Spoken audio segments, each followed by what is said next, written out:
lost thoughts lead you astray. Then I cry, then I feel pain. Why do I suffer so much? I would love to feel your touch. Baby, I don't know where to go. I feel so lost without you. Baby, I don't know where to go. I feel so lost without you. Baby, I don't know where to go. I feel so lost without you. Baby, I don't know where to go. I feel so lost without you.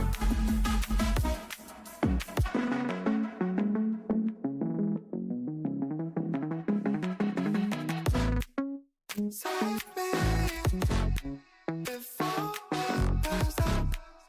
Save me before I pass out. Before I pass out.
Hold your breath and hold me tight.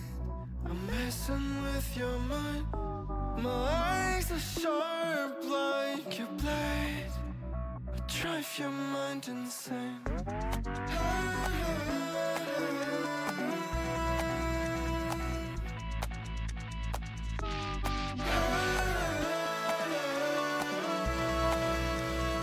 Drive your mind insane.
goodbyes.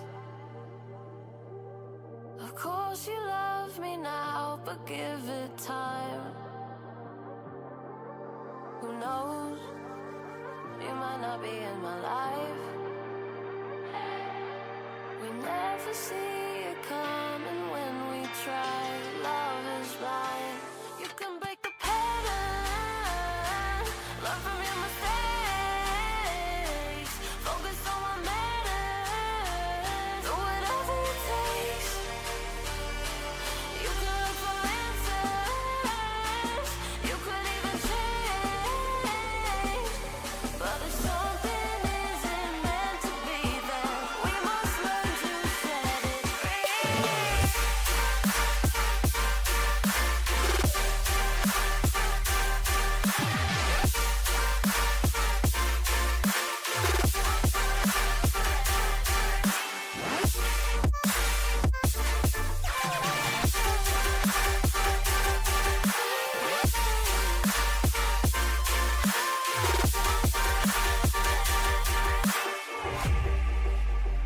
And I'm not negative, just realistic. I'm not a pessimist, I'm indifferent.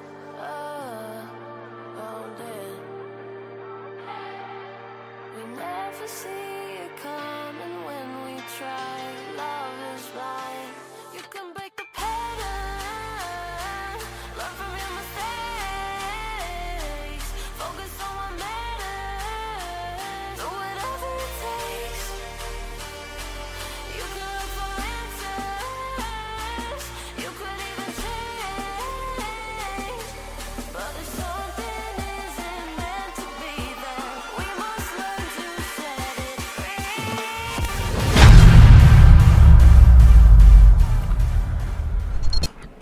About a month of rigorous playing and constant filtration of teams, and we finally come to the grand finals of the Star Rush Galaxy League Season 1. And I promise you I am so pumped, and I'm pretty sure these teams are just as pumped as I am, because we're getting into the finals. There's only 8 games to actually get yourself up the top of the leaderboards. The leaderboards have reset now. We did see the semi-finals 2 days ago, and now 2 days after we're going into the finals. That just shows you that we're not wasting any time here at the SRG League. My name is Crownz Cast, and I will be taking you through all the games that we have today.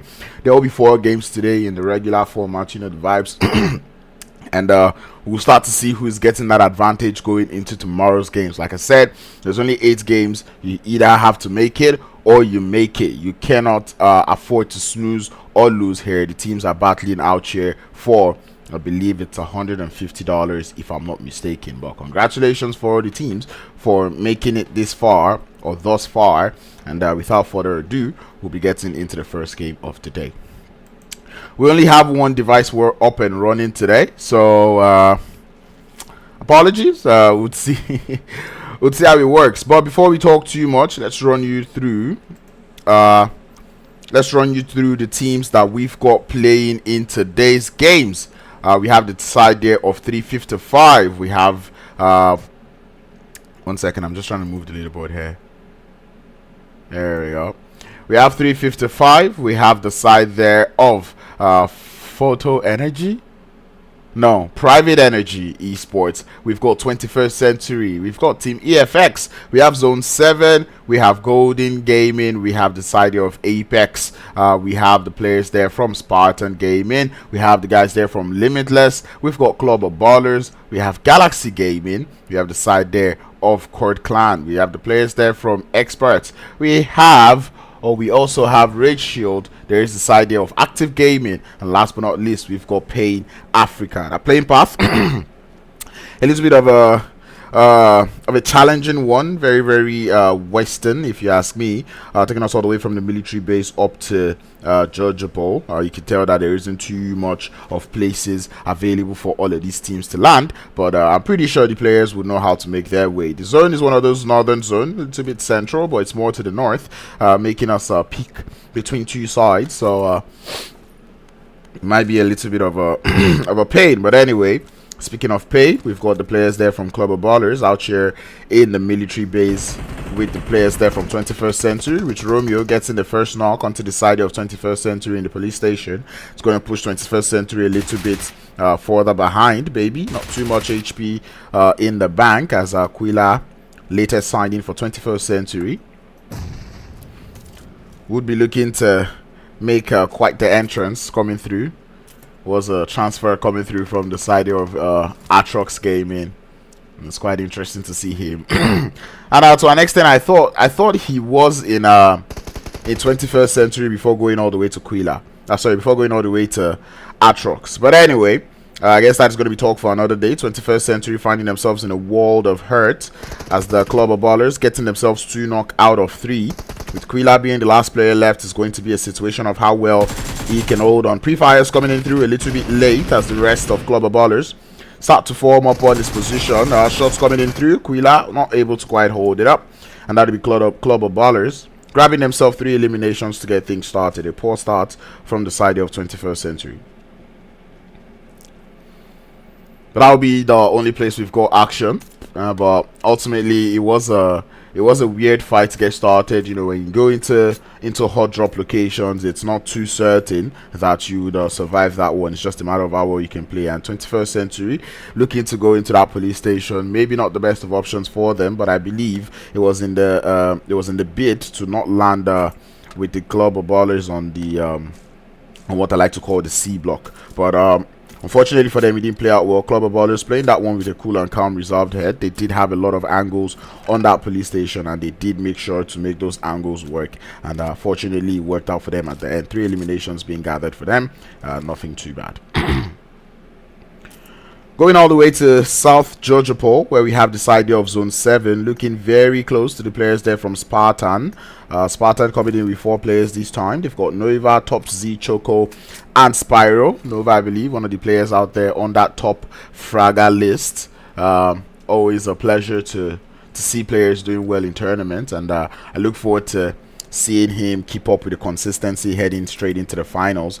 Do have 1 player down as they did get a little too close to the side of Team Apex out there in the hospital with Kage. With that beautiful vehicle getting the run over, that's going to be quite the slug of a start for the side of Spartan. And you know, all of this happens especially when you go on those infamous splits and are holding it up in situations where there is a possibility that they might not make it out, and did not play out well for them, at least, but they will be fine. They lost only 1 player for the time being in Spyro. Hopefully he's the IGL, maybe his calls might just be a little bit more accurate, probably giving them that little bit of a third eye going into every fight. But we'll try not to rub their losses in their face and try to keep our eyes on other parts of the map.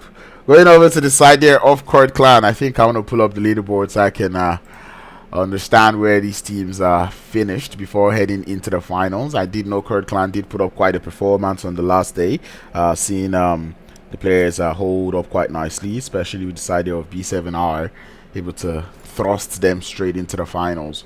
It's interesting stuff that we love to see. But anyway, that being said, welcome to the stream, welcome to the channel. If you've not subscribed to the channel, be sure to do that. I'm 1 subscriber away from 1.5k for reasons best known to OBS. My leaderboards have refused to reload because the browser blah blah blah blah blah. I would reload the leaderboard sometime to see if it is back in action. But while we do that, we already start to see rotations coming in through from a couple teams. We see Galaxy Gaming down there on that southern edge, looking for a way into the circle. Might be looking to pull a little bit of a breach camp, and it's quite a nice play. Knowing the way the playing path was, you'd obviously know that there is a chance that there is a team on that other side of the breach, and there is the chance that you could actually successfully keep them from making it up to the north, going into the zone. Team EFX, a team that I didn't really see on the second day of the semi-finals. One way or the other, they were able to make it in. Guess they were able to make just as much work in the first day. Coming through with the full squad this time with Carl, Pyro, Too Late, and Shiva. Shiva, a player that I admire. Enjoy watching him play. And hopefully he's able to prove me right for pointing him out as one of those players, you know. 355 Clan, they were an absolute terror going into this finals. We saw them on the second day of the finals going all out. Did get a little bit tunnel vision in the last Erangel game, but maybe in one of the Erangel games, but they were able to, you know, bounce back, find their footing, and get themselves that chicken dinner, courtesy of Glenn, showing us exactly what he's made of. But anyway, we've got Monkey, Norway, Tiny, and Glenn from 355 Clan out here, just relaxing, enjoying the time. They look to be situated around the Muta area. They did give the side of Afro Esports a lot of trouble going into that semi-finals. Probably, if you ask me, one of the reasons why they didn't make it into the next stage. But we move regardless. Next, we've got Team Apex, who already have found themselves one elimination coming through from that stray that they did find from the side there of Spartan Gaming or Spartan Esports. Coming in today with Wash, Blessing, Kage, and Moonlight. We're looking forward to seeing how well they'll make it in. They're coming from the hospital area, looking to get into the circle from that southwestern edge of things. Not too much of the stress. The man are just driving around, looking to find a good position in the zone. And keep a close and watchful eye on them. See if they can bring back that prowess that we did see from them coming through in the semi-finals. Until then, we'll be right back. Pain Africa. Team that did play well on the first day of the semi-finals, but going into the second day, we didn't really see them do too much, but fortunately they were able to still make it. Coming in with Porny, Venom, Yashir or Yash, and Amos. Coming in through today, I look forward to seeing them actually play the way that I would have wanted them to play on the second day. We do see them driving their way up onto Rozok.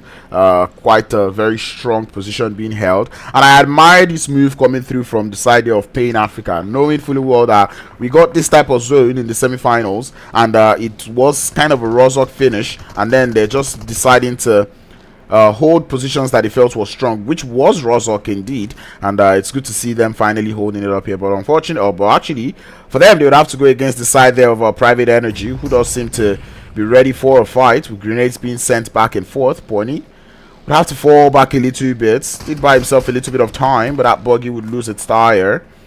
Cover fire not quite sufficient, at least not for the buggy. Pony would survive for the time being.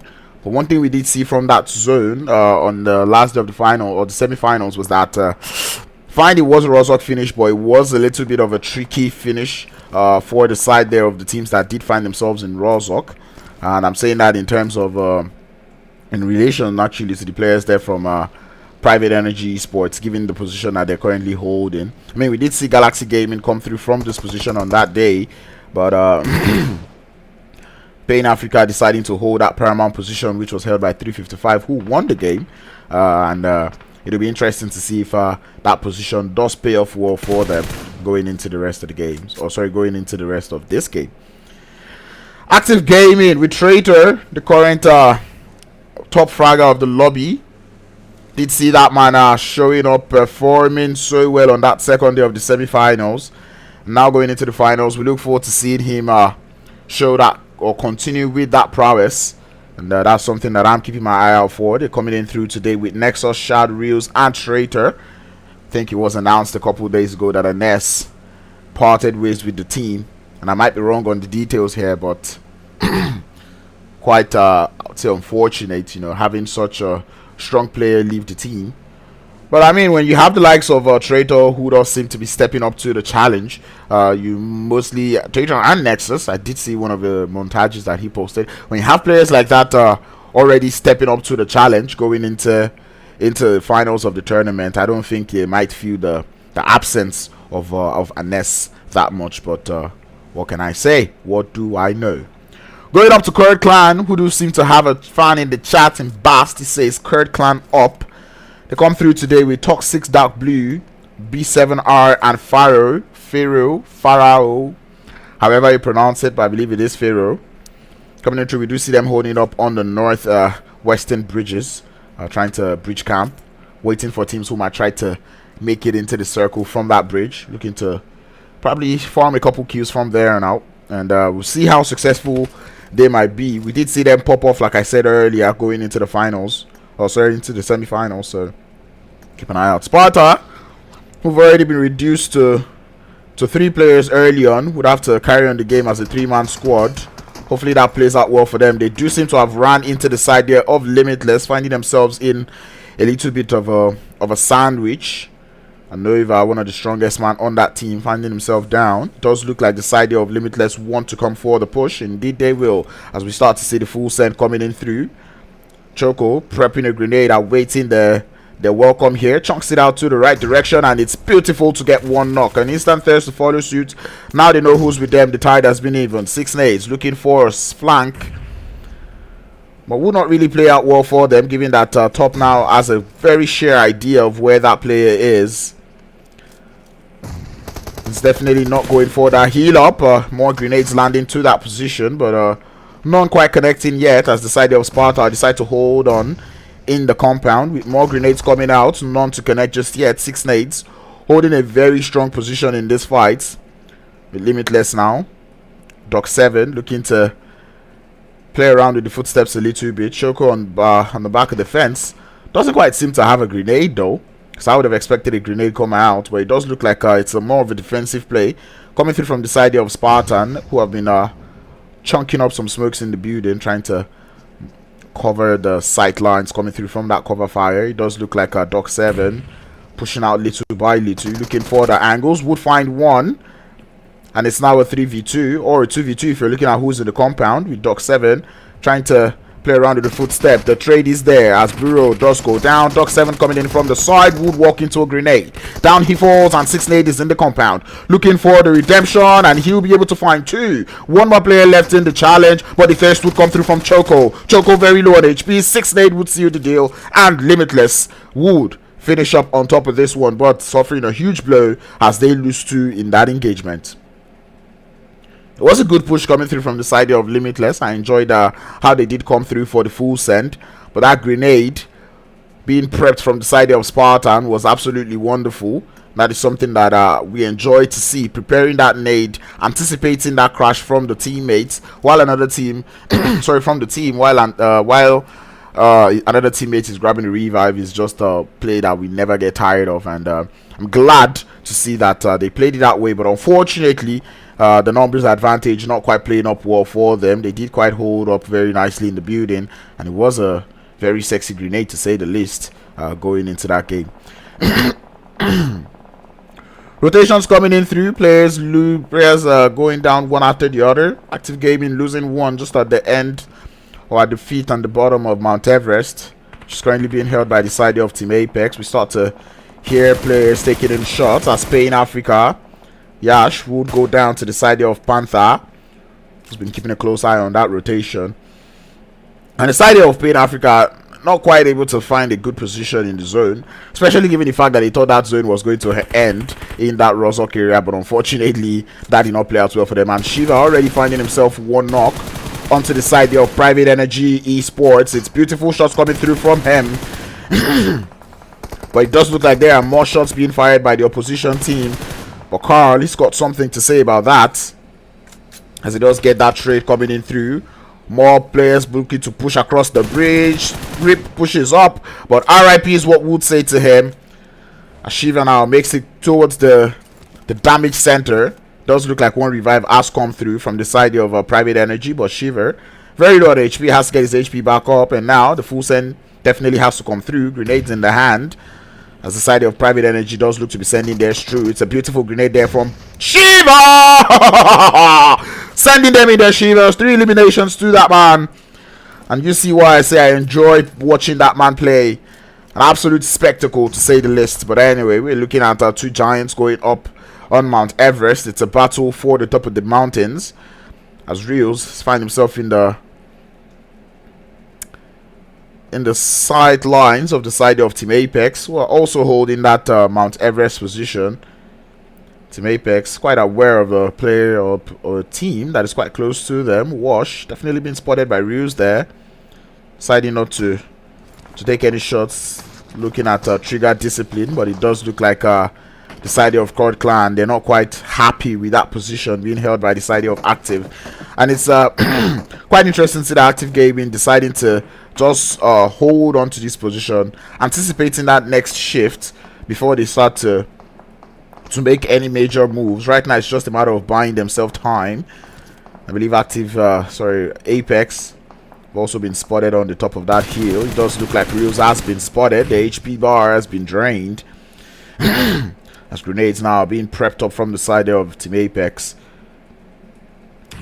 Mount Everest, always a position that is very paramount, especially given the fact now that zone pushing all the way towards that eastern edge, western edge, favoring the Mount Everest a whole lot.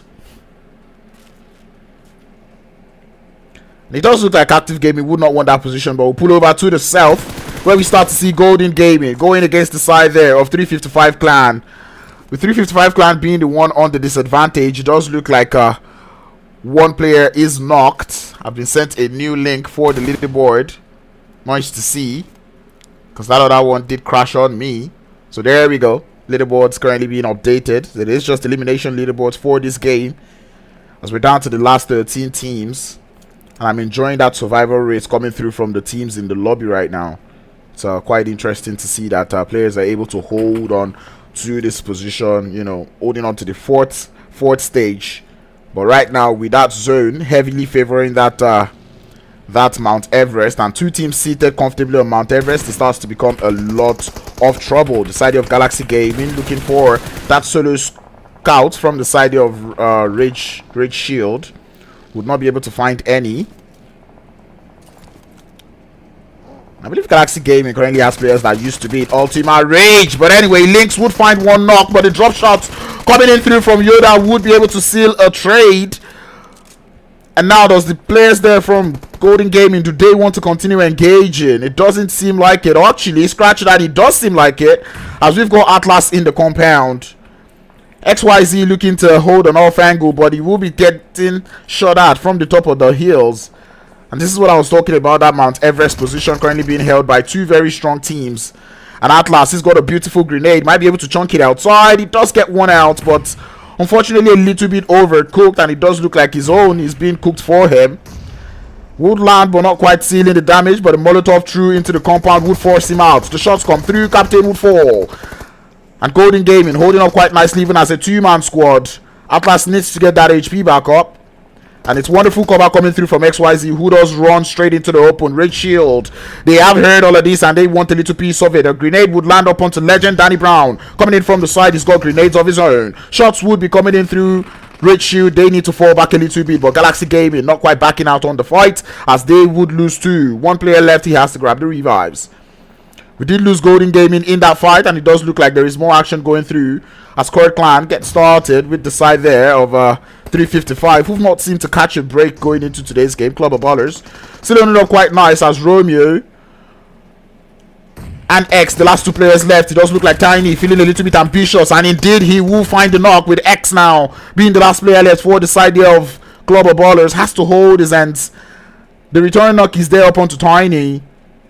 And X, he has to make this grenade count. He does chunk it up towards Tiny's position as compared to Glenn, who's grabbing the revive. And indeed, Glenn would spot X and Club of Ballers go out. Wrong information currently being passed out there. One could see it. We have a third team now on Mount Everest. It is the side of Experts, who have seemed to suffer a huge blow going on to the top of this hill. Active Gaming now drawing a little bit too close for comfort to the side of Team Apex. Wash drawing closer to the side of Active. Shad definitely hears that, feels that more even as the grenade starts to land.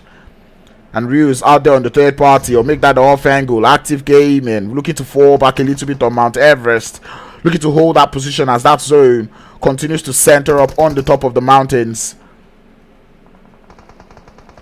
This is trouble, to say the least. Long grenades coming through from the side of Apex. If that, oh! Wash! No way! This is witchcraft!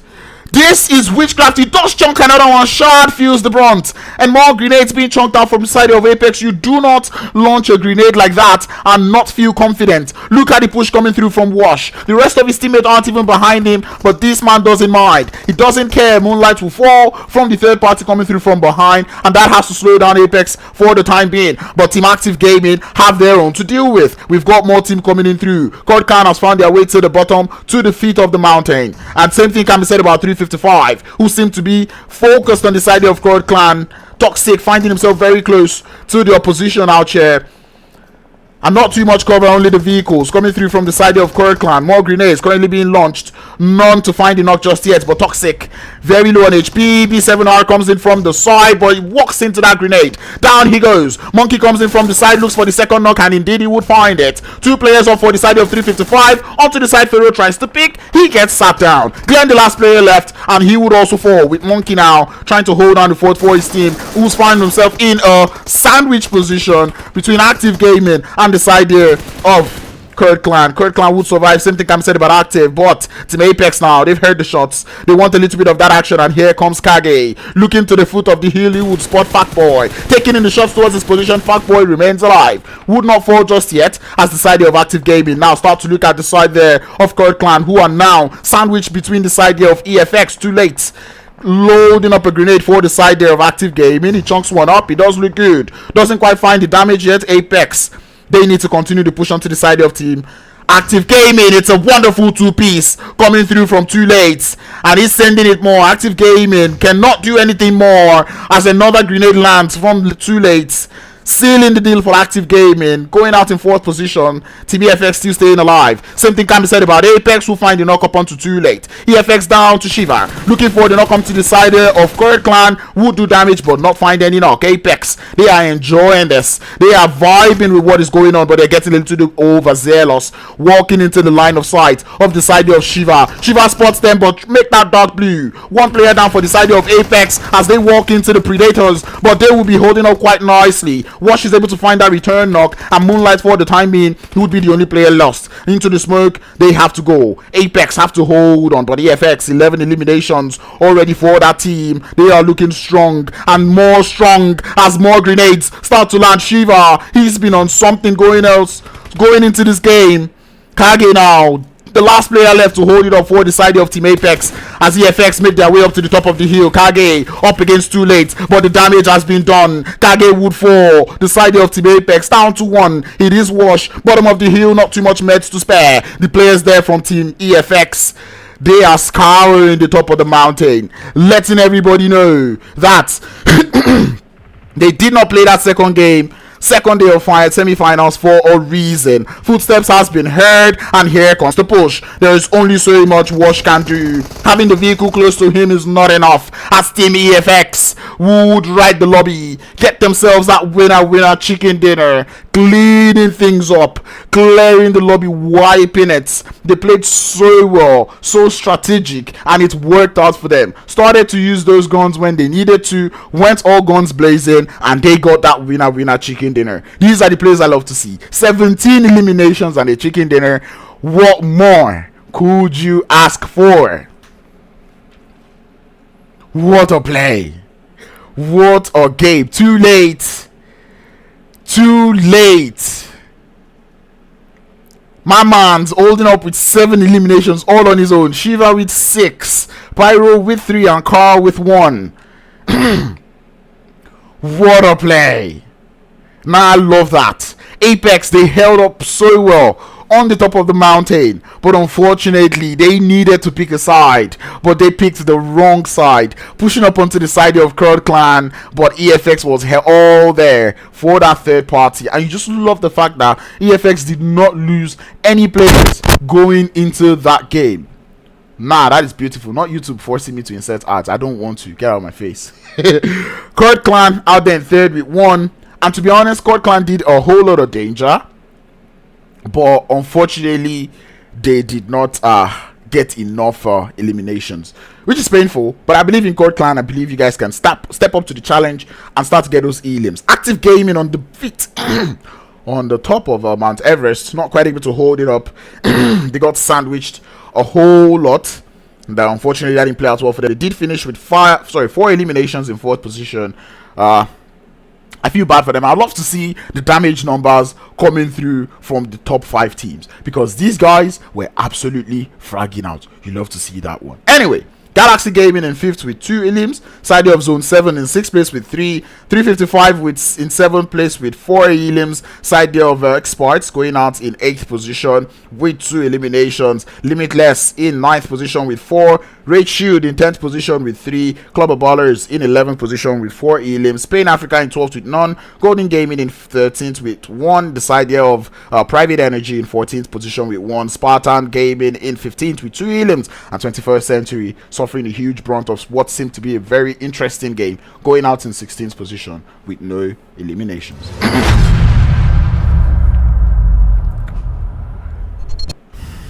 This is exactly why we love Mount Everest. It would always turn up.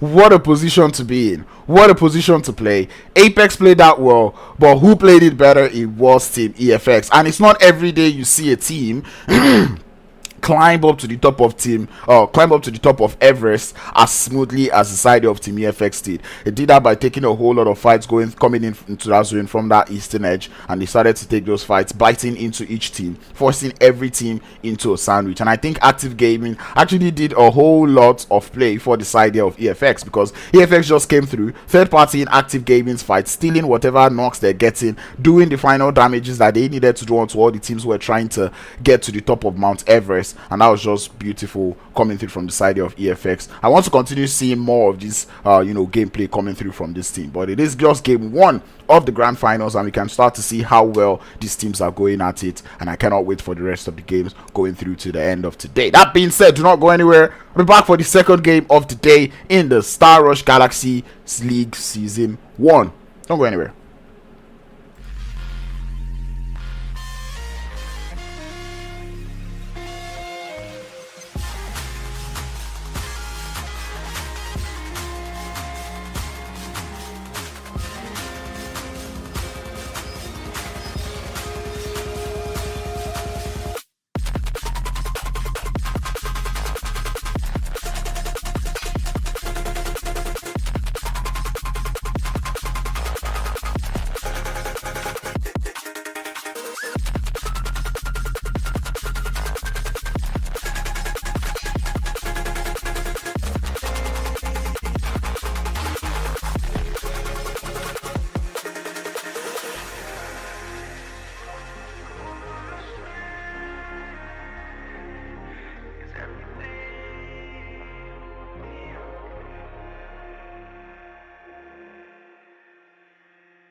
Leave the world around us. They don't need to know. Come find me where the sun sets and say you'll never let me go. You're the one I want. Say you need me. Hide away our love. Don't let go. I know you feel the same. Say you need me. 'Cause you'll always be my broken love.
take you out of my mind.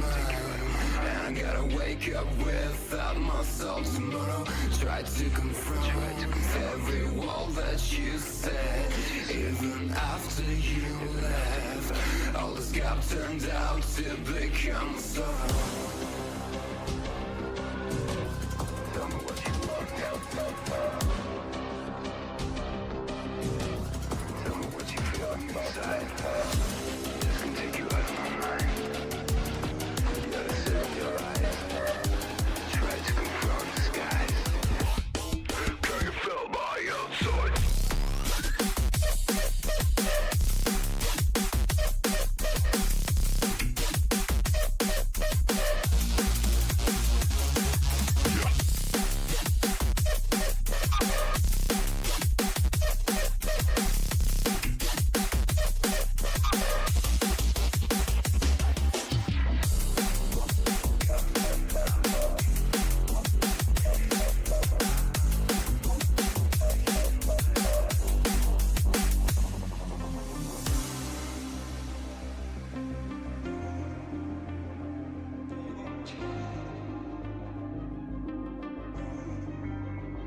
But when the night fell, all my thoughts went to sleep.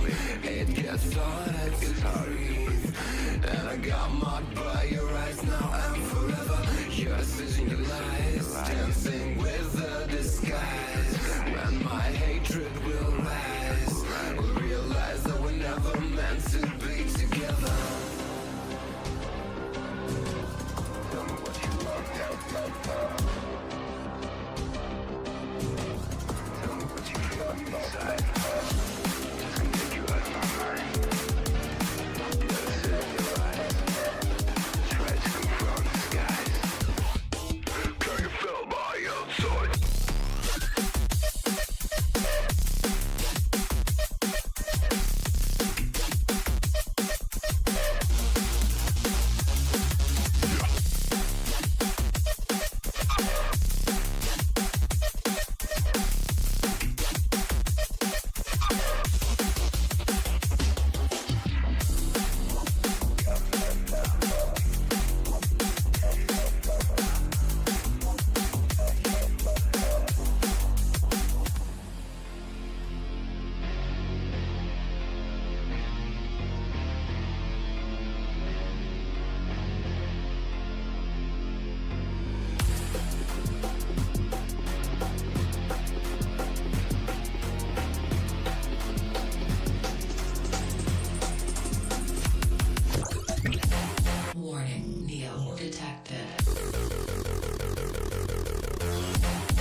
Every time this Crownz boy would just be talking and talking and talking. Alright, I almost forgot to come back to the stream. But that being said, welcome back to the SRG League Season 1. We've played one game and we've already seen the attitude that these teams are bringing going into the finals, and we cannot wait to see how well they'll play the rest of the game. And guess what? We've got both cameras available this time, which means I don't know. I like the way I streamed the first game, so I feel like I'm just gonna go along with one screen. But without further ado, Shade Adu, Hula Balu, and Oiti Toiti will be getting into the second game of the day. Welcome to Miramar. As we do see, the playing path has actually been awful going into today's games. I mean, this is only the second game, but we've had two very drifted playing path, if that's the word to use. You know, in Erangel we saw that playing path be drifted to that western side, and now in Miramar we have the playing path being drifted towards that southern edge, taking us all the way from the open fields of Impala straight up to the waters that separate Valle de Mar from Minas del Sur Island. In case you know what I'm talking about, you know what I'm talking about, and if you do not know, just take a little peek at the stream and you'll be able to see what I'm talking about in regards to that playing path. With that being said, we did see FX come very strong in that we did see FX put up a very strong performance in that first game. But anyway, with this playing path is going to force us to see a lot of hot drops, if you know what I'm talking about. You know, we're already looking at two teams landing in Impala, another set of two teams looking to be heading towards El Azahar, you know, a couple of teams heading towards Los Leones per usual, and we're looking at the southern side of Los Leones towards that wait a minute, southern side of Los Leones, and we're starting to see even hot drops pull up in such position, which Rage Shield now looking to be very close to some of the players there from Golden Gaming. But that being said, the play zone not too bad. It does look to be okay. Danny Brown, getting a little bit overzealous there, but it works out well. The grenade did do the damage and Atlas would fall. It's a one-to-one trade. Both teams are currently holding a very long split, so it does look like our Golden Gaming would be the one on the losing end. But we pull over to that northern side of the map where EFX does look to be the first team to make their entrance into El Azahar. Makes me wonder what the side of 21st Century want to do about it. It does look like some of the players there from Team EFX have found themselves with weapons, as we start to see Pyro looking for some shots towards the players there from 21st Century. But it does look like 21st Century will find themselves in nice comfy rides to get out of there. Shiva though, he's got the squad wiper in hand. 21st Century cannot catch a break. They are sandwiched between teams. Shiva low on HP. Shiva would fall. Same thing will be said about Baby and 21st Century, as they're down to Quilla, who has no weapon whatsoever going into this fight. And my man is activating his JP card. I cannot even keep up. Control alternate JP on another level. And the thirst coming in through from Team EFX. They would grab their revives. Unfortunately, I was on the wrong screen, so we're gonna do this so you can at least see what's going on. You say mute this clip and play Rema for us. Damn, bro, I wish I could, but you're not going to pay me the money I'm going to lose from this stream. But that being said, Quilla though looking to hold up, but it does look like Carl have snuffed him out. He's able to see that there's an imposter amongst us. Oh, Quilla.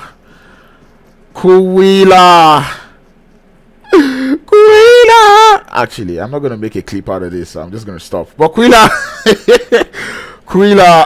not able to catch a break today. 21st Century having drop position issues, going for 2 games in a row now, and that is quite I wouldn't say understandable, but I'll take it. I'll just take it based off the fact that, okay, they've just added a new player into the squad. Maybe the synergy levels aren't that high yet. Maybe all the players aren't just used to each other yet, and maybe Quilla not just too aware of how the drops with 21st Century work. It's somewhere around those areas, but I would take that as the excuse going into this one. But unfortunately, it's been unfortunate for the side of 21st Century. But anyway, 6 more games to go for them, so hopefully they will be able to do something out of that. That being said, I think that will be all in terms of hot drops that we've got in the game. We'll be pulling over to all of the teams to see exactly what they're up to. 355 Clan did not have the best of starts coming into the finals today. Not really seeing them pull up or pull through, but that first Erangel game was a very tricky one where the strategy did have to play through. You have to understand, and like I said, Mount Everest is one of those places that I would always say do not hold Mount Everest going into a game early on. But that last game, it did seem like that my theory proved completely wrong, as holding that position early on in the game did play out well for the teams in terms of positioning and also in terms of getting eliminations. So that just goes to show that, you know what, forget about that Crownz theory. We're looking at new, this is new PUBG Mobile. We don't see such plays again, and I'm dropping frames due to my network acting up. So let's hope that thing does behave itself going towards the end of the day. But anyway, we move going over to Team Apex, team that finished second place in that first game. They did seem to have a lot of fun with it, get themselves a decent number of eliminations, and that leaderboard continues to trip off, you know.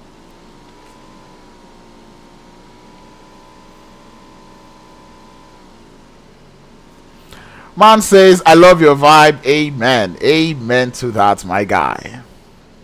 And I don't know why I'm dropping frames. Is it raining? Is it raining? Who have I offended? How am I seeing 6,000 kilobytes per second and this thing is still showing me red? That is so not fair. Not fair. Who did I offend? Who's doing this to me? What am I doing that could be taking up that? What else is open here that shouldn't be open? Do I need to close my emulator? I don't think I do.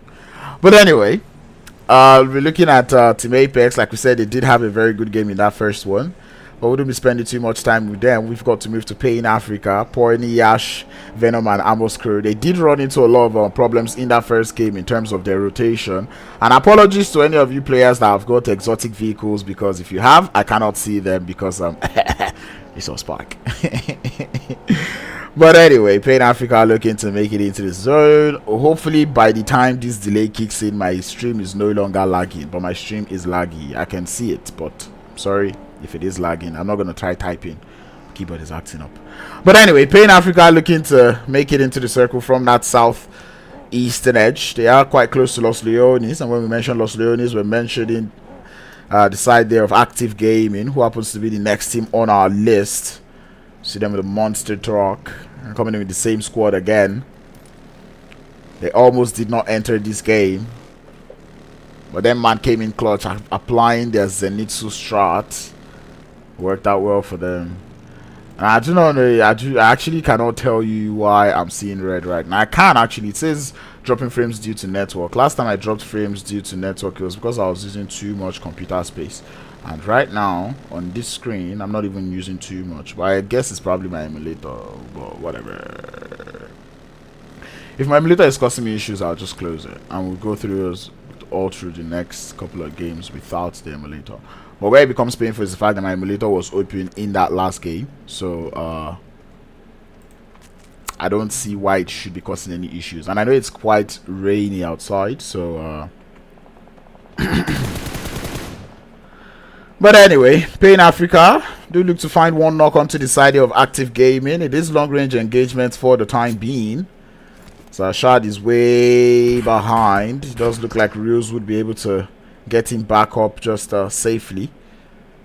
That monster truck will take a little bit of damage, and right now that smoke seems to be the only thing protecting them for the time being. Nexus is quite close to some of the players there from Pain Africa, and it is Yash, who does seem to have wandered into the line of sight of Nexus here. And it does look like Yash will start to take some shots towards Traitor. Traitor losing a whole lot of HP. Nexus pulls in from behind, finds the knock. And that'll be the side of Pain Africa losing one player early on in this engagement. But the rest of Pain Africa, they're not having it, as we see Amos forming up for the help on his teammates. But it doesn't matter, as Traitor will be looking for that thirst. Would not be able to find it just yet, as Pain Africa now, they do not want to lose that one player. But unfortunately they would. But Venom now already in the vicinity. Does look to be falling back a little bit. Same thing can be said about Ammo. And Porny would still remain on the top of the hill, trying to see if he can inflict a little bit more damage onto the side of Active Gaming. Unfortunately, wouldn't be able to, as Active Gaming will get themselves that one elimination. Pain Africa getting a little bit too overzealous. But we've got Kurd Clan. They've been so much of a trouble for Active Gaming, especially looking at that first game. And now heading into this next game, the Scouts, Dark Blue, doing a lot of damage onto that team there. Yeah, I'm closing this emulator. Yeah. I think it has to be my emulator, because it's not even network. It's actually not network. It's just doing its own thing. But anyway, it does look like the side of Expertz going up against the players there from 355 Clan. But Expertz holding their ends just well on the bottom of the hill. Probably does look to be forming up to the situation. 355 Clan, not too sure if they're happy about that one, as we do see Monkey forming up on the bottom of the hill. The knock would be there to seal the trade, and more shots coming in through, as probably will fall. The side of Experts down to the one player in Vintage, who's been spotted on the top of the hill, and 355 would eliminate them, adding the bad manners on top. But they say we should not say it, adding BM on top, and that'll be a GG well played. The love we're looking at Picardo being one of those he says we do on our period. How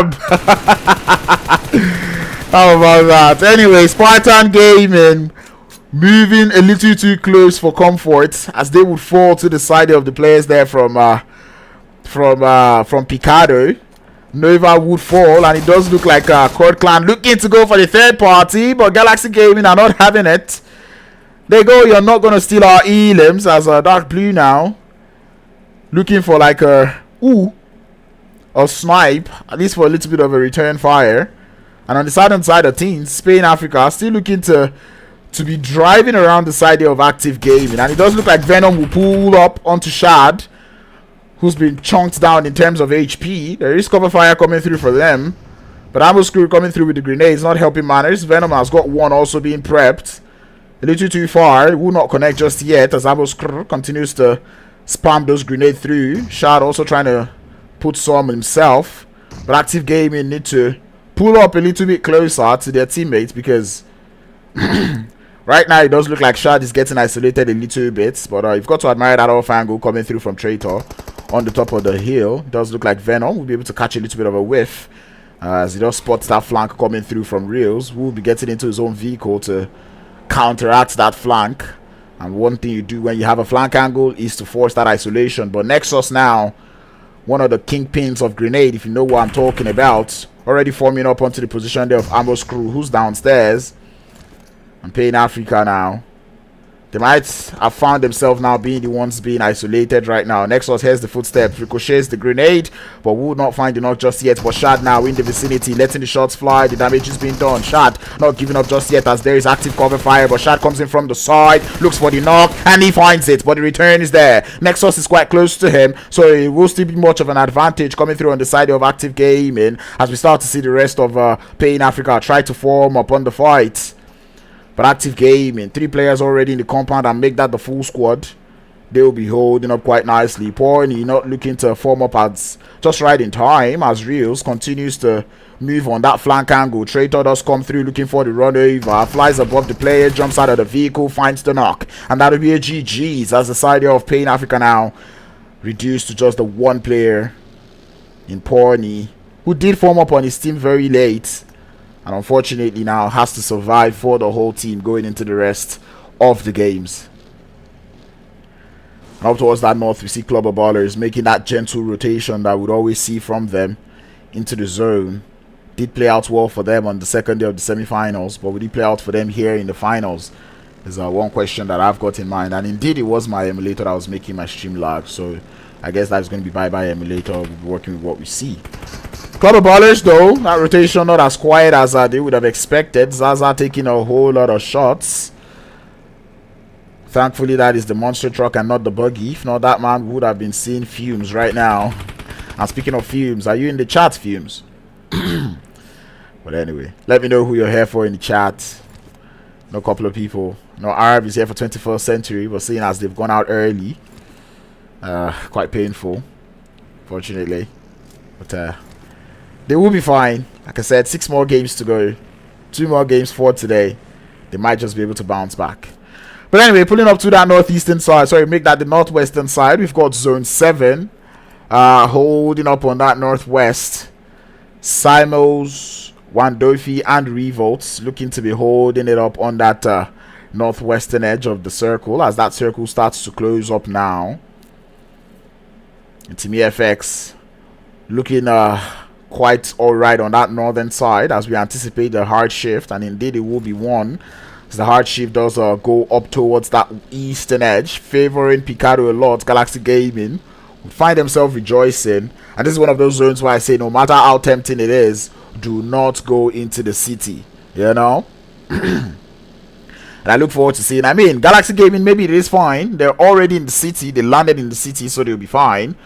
But going into like, you know, the rest of the game, I don't know. I don't see them leaving the city, and if that zone ends up not going into the city, it might just be more of trouble that they would have expected. Anyway, we start to see the rotations coming through. Apex holding up strong on the north. EFX also finding their way in from that northwestern edge. Out there on the west, we've got Private Energy Esports, who all seem to be heading close to the center of the circle. Club of Ballers do seem to have the similar rotational path with them, as they do look to have run into a rotational skirmish. Love shots being taken on the sides now, as both teams trying to obstruct and disrupt each other's rotation. Does look like Club of Ballers trying to rough it with that UAZ. A very versatile vehicle, if you ask me. The side of Private Energy now. Caesar now finds himself in a lot of trouble as the rest of his team now have to ward off rotations. But Kurd Clan, they've got their eyes fixed on that player behind that airdrop. And this is what happens when you try to push an airdrop sometimes. Just sometimes. The love of airdrop sometimes is the beginning of the downfall of a player. But anyway, I'll keep a close eye to see how Cesar is going to make it out of that position. Does look like Limitless are just right there in the background. And everyone does seem to have... And I'm just going to say this. I enjoy the position being held by Limitless, Private Energy, the side there of Kurd Clan, and Club of Ballers. And I would also say the same about Active Gaming on that split out there on that west-eastern edge. Because these are quite good positions, right? These are positions that if that next zone does shift... their rotation into the next zone, if they don't get favored, wouldn't be much of a problem. And if they do get favored, they will be able to get a lot of eliminations coming through. They've got the cover to work with. They have like you know, the numbers advantage for the time being, so everything does quite play in their favor. But one thing is, there's a lot of teams in this area, so the possibility of a third party just continues to increase as the time goes. But anyway, Red Shield, a team that I've not really seen much of, but we do know them to be one of those teams that enjoy playing well on Miramar, as they will start taking up some shots. Manny though does overpeak a little bit. His HP has been drained, but fortunately he will be able to get revive, at least for now, as Limitless would not be looking to capitalize on that push like they did in Erangel. And I admire them for that, to not get beaten by the same snake twice. We did see them get one knock on Erangel, and they did full send it up towards the side of Spartan Gaming. And even though they did win the fight, they did lose 2 players, which did not pay out well for them at the end of the game. So it is good to see that right now they're learning from past mistakes. 355 though, they did lose 1 player in Buggy on their way into the zone. But I'm not too sure that 1 player loss would... actually, they lost 1 player in that early engagement that they were in against the side there of... I forget the name of the team. And I should remember if I loaded up my leaderboards. And I know Stormy will soon send me the link of the leaderboard. But the leaderboard wasn't loading up before. Yeah, and it was against the side of Expertz. But anyway, they're holding up quite nicely. That zone now moves up to the north. A huge chunk, or maybe not a huge chunk.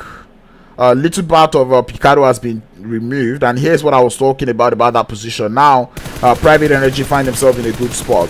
Kurd Clan find themselves in a good spot. Club of Ballers have 1 player in a good spot, and look at that rotation coming through from Active Gaming. It's much easy coming through from them. It's now a situation of Galaxy Gaming being able to leave Picado before you know, they draw the attention of all the other teams to that position, because in just a matter of moments, all attention is going to be you know, drawn towards the side of Picado, and it will be a tough time leaving Picado.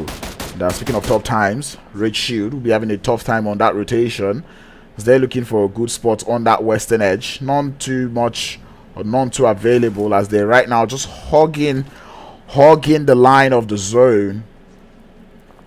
Same thing can be said about Active Gaming. Mporni might just be a thorn in the flesh. Zone 7 looking for a way into the circle. They will be able to make it towards the dips, but right now they find themselves in a sandwich situation, as EFX now can start to pair above the hills and start to take the fights. But you've got to admire the long range prowess coming through from the side of Limitless. They are doing so much damage onto the side of Rage Shield, making them so uncomfortable in these games. But anyway, Golden Gaming looking to find a way into the circle. Club of Ballers though down to just the 1 player, as they left 3 outside the zone. Right now Active Gaming would be the teammate for Soul, as Soul does watch that rotation come through from the side of 355s. In a 1v3 situation, he finds 1 knock. Glenn looking to go for that revive, and Soul has got eyes fixed on that player, as Nori does look to draw closer and closer.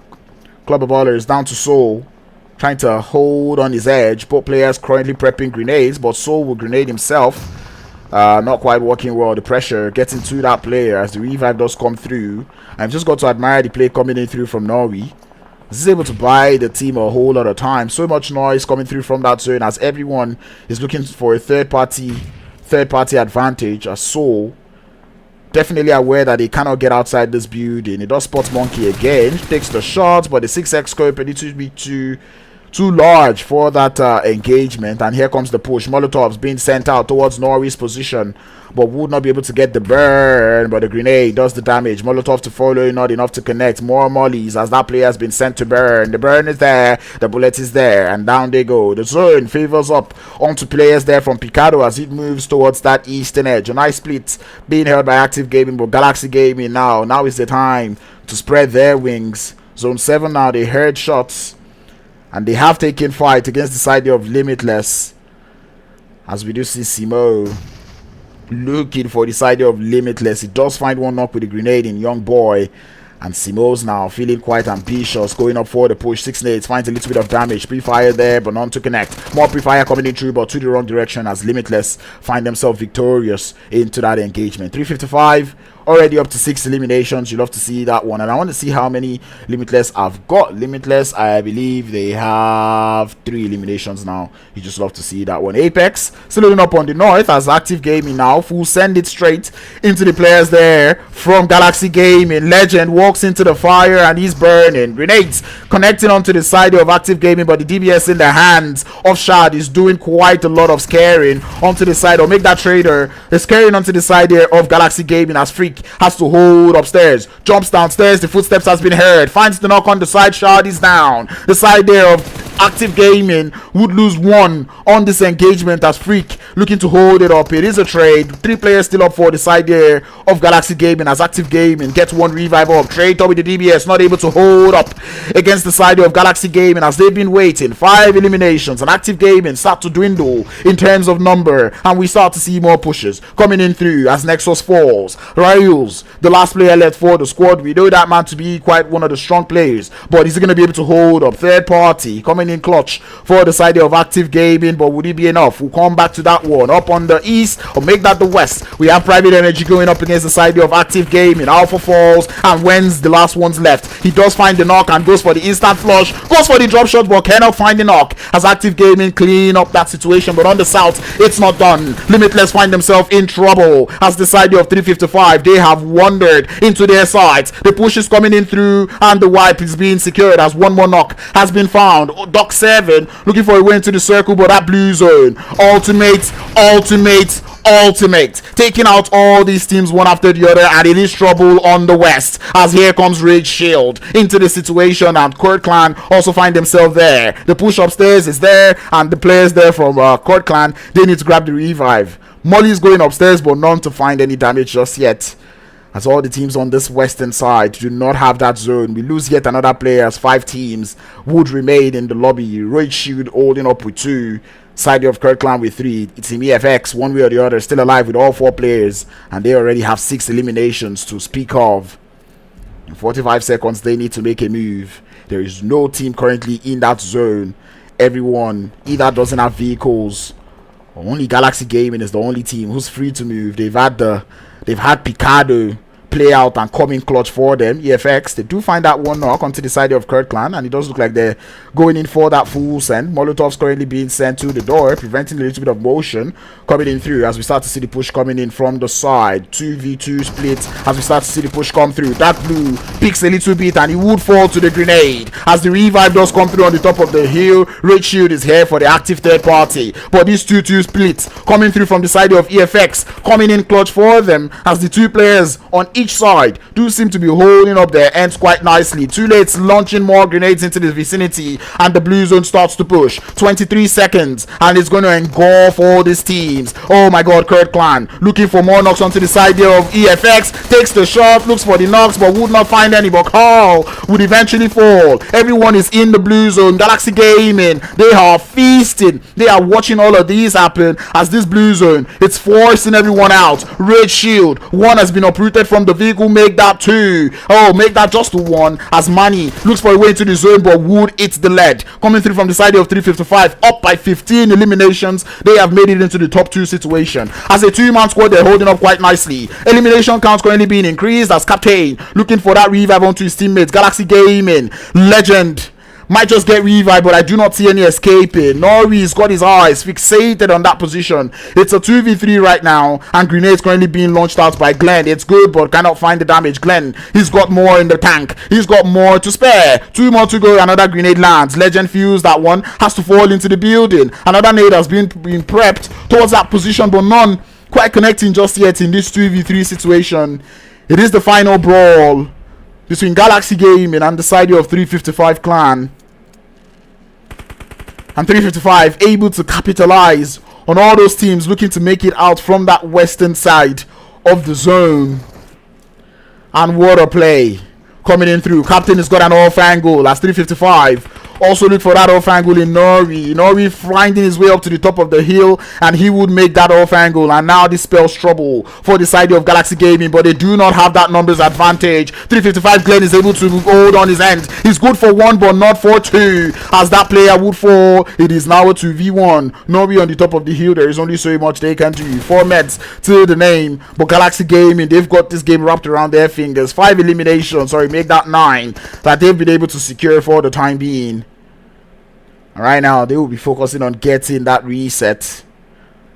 As that zone starts to push up, this might just cost them the game. He has to forfeit it, making it into the zone. Nori looks for the shot, takes some more as the damage has been done, but Nori loses more HP than expected, and now it's a 1v2. The full set coming in through from Galaxy Gaming, and I do not see Nori winning this one. His HP is being drenched, and down he falls, as the side there of Galaxy Gaming would be able to secure the win, getting that chicken dinner with 10 eliminations to go alongside it. For a team that stayed in Picado, I am impressed, and I love the fact that they were I keep saying it. I love when teams prove me wrong.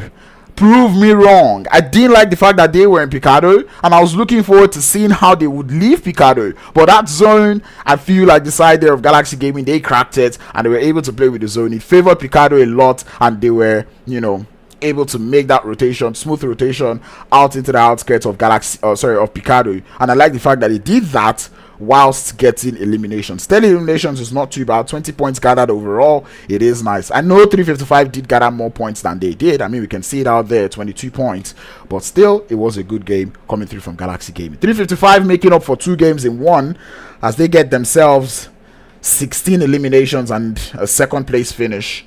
Should pay off well for them in terms of the leaderboards, as Kurd Clan finishing 3rd with 2 elims. Kurd Clan once again finishing eye up but not getting eliminations. I want to see you guys put up the eliminations up on board. 2 more games today, Kurd Clan, and I want to see you guys do better. That being said, we move on to 4th position. It is Raid Shield with 2 eliminations. Team EFX finishing in 5th position with 9 elims. Not a bad game coming through from EFX, but unfortunately they had to leave that western side. It was so choked up, and leaving there, the side of 355 were anticipating, expecting, and welcoming everybody into the circle, and that's how they racked up their elimination count. But nonetheless, a good game from EFX. Limitless finishing in 6th position with 4 eliminations. Active Gaming in 7th position with 6 elims. Team Apex finishing in 8th with 4. The side of Private Energy Gaming finishing in 9th position with 2. Golden Gaming with 2 elims. The side of Zone 7 with in 11th place with no eliminations. Pain Africa in 12th position with 1. Club of Ballers in 13th with none. Sparta Gaming in 14th position with no eliminations. Expertz in 15th with 1 elimination. And 21st Century once again having a bad game, finishing in 16th position with no eliminations.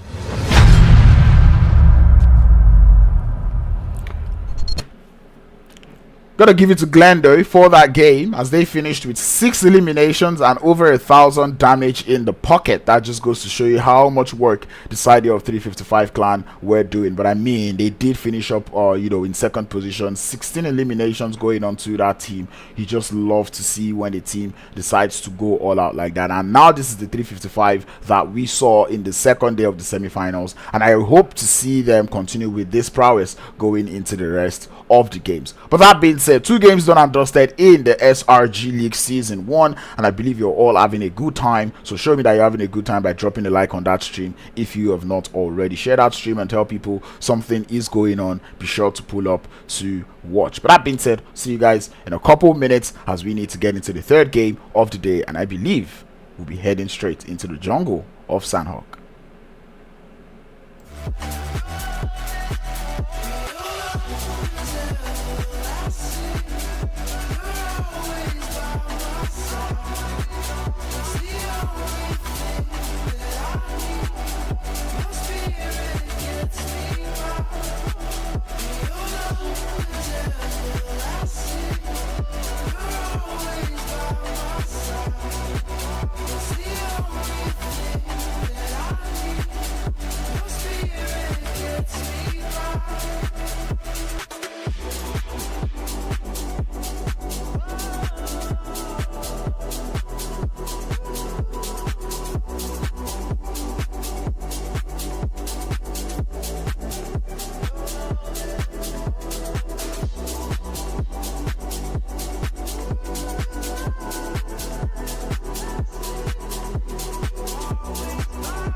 getting dark, I feel the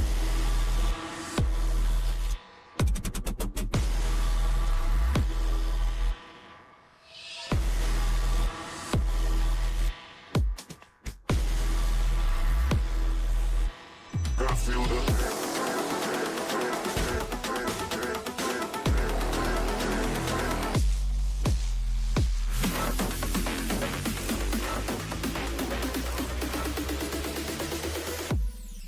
I feel the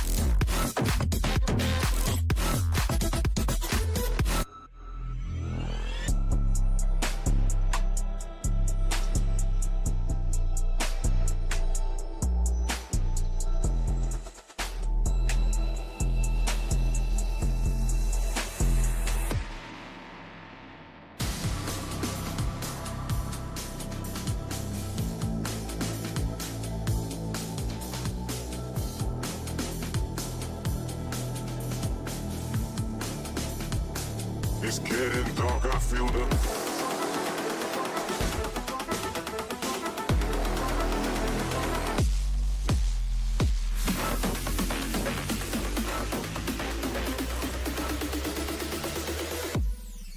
I feel the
the silence.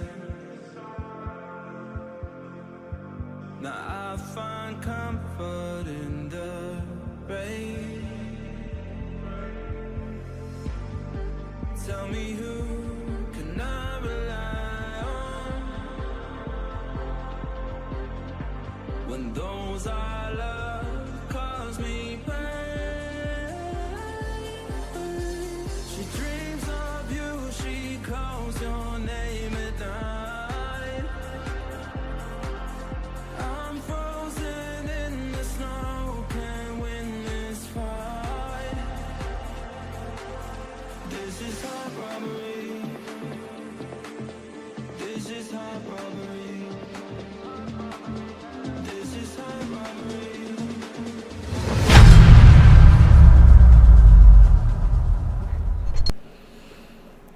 All right, ladies and gentlemen, welcome back to the Star Rush Galaxy League Season 1 Finals.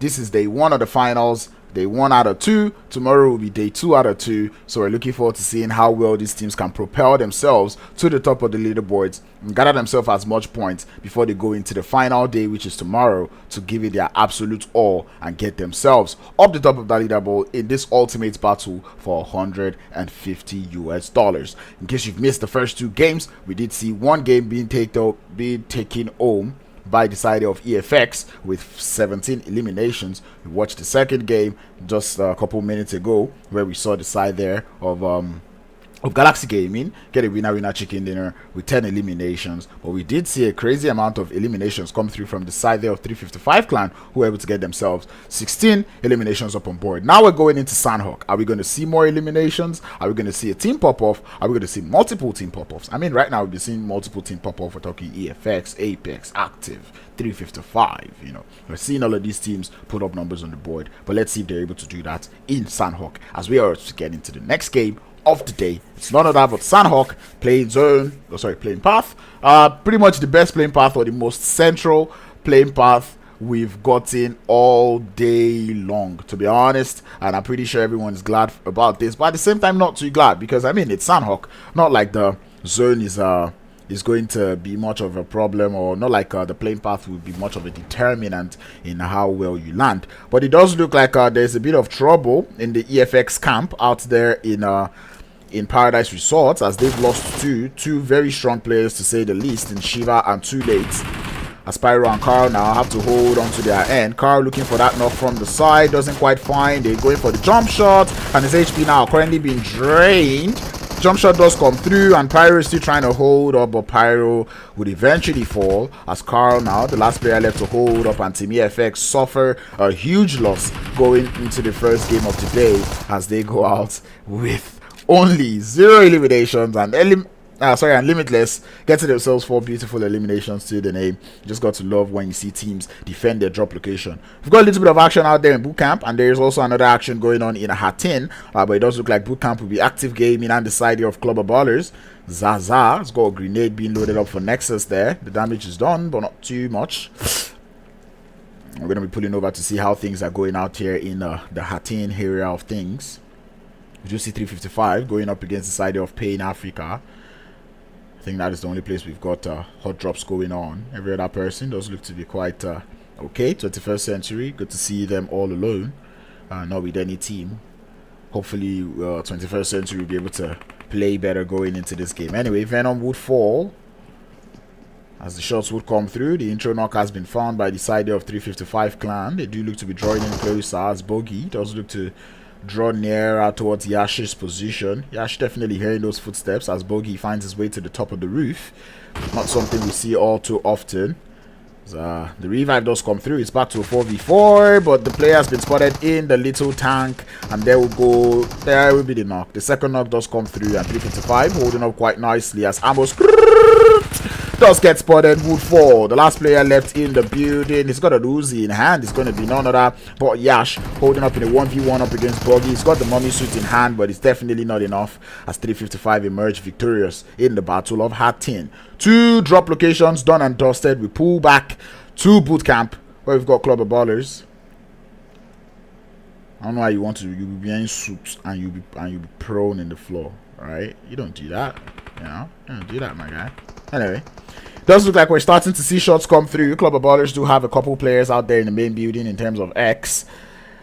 They are holding up a very long 2-2 split right now. 2 players on each end. I'll make that on the western and eastern edge of boot camp.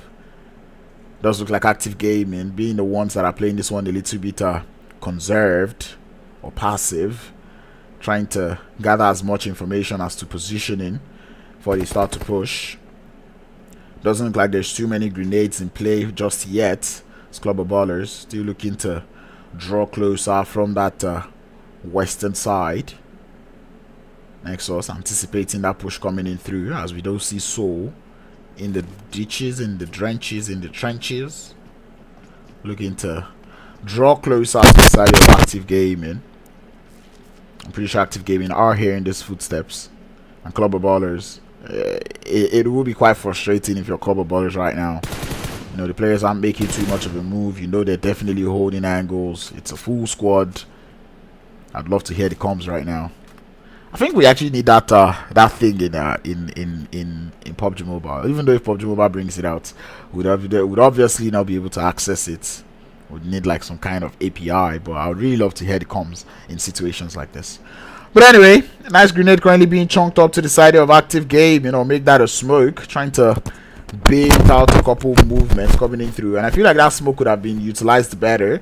You know, 3 players in that building. You could blind their line of sight. It does look like 355 will receive more visitors in the side of Zone 7. Who's coming for third party? They did get 1 elimination, and they're about to make that 2 as the second knock does come through. But Sid, I believe jumping is not going to prevent you from burning. 355 are able to get themselves at least one knock in return. Wandofi and Revolt do look to be forming up quite closely. 355 anticipating that push as Monkey would get the thirst.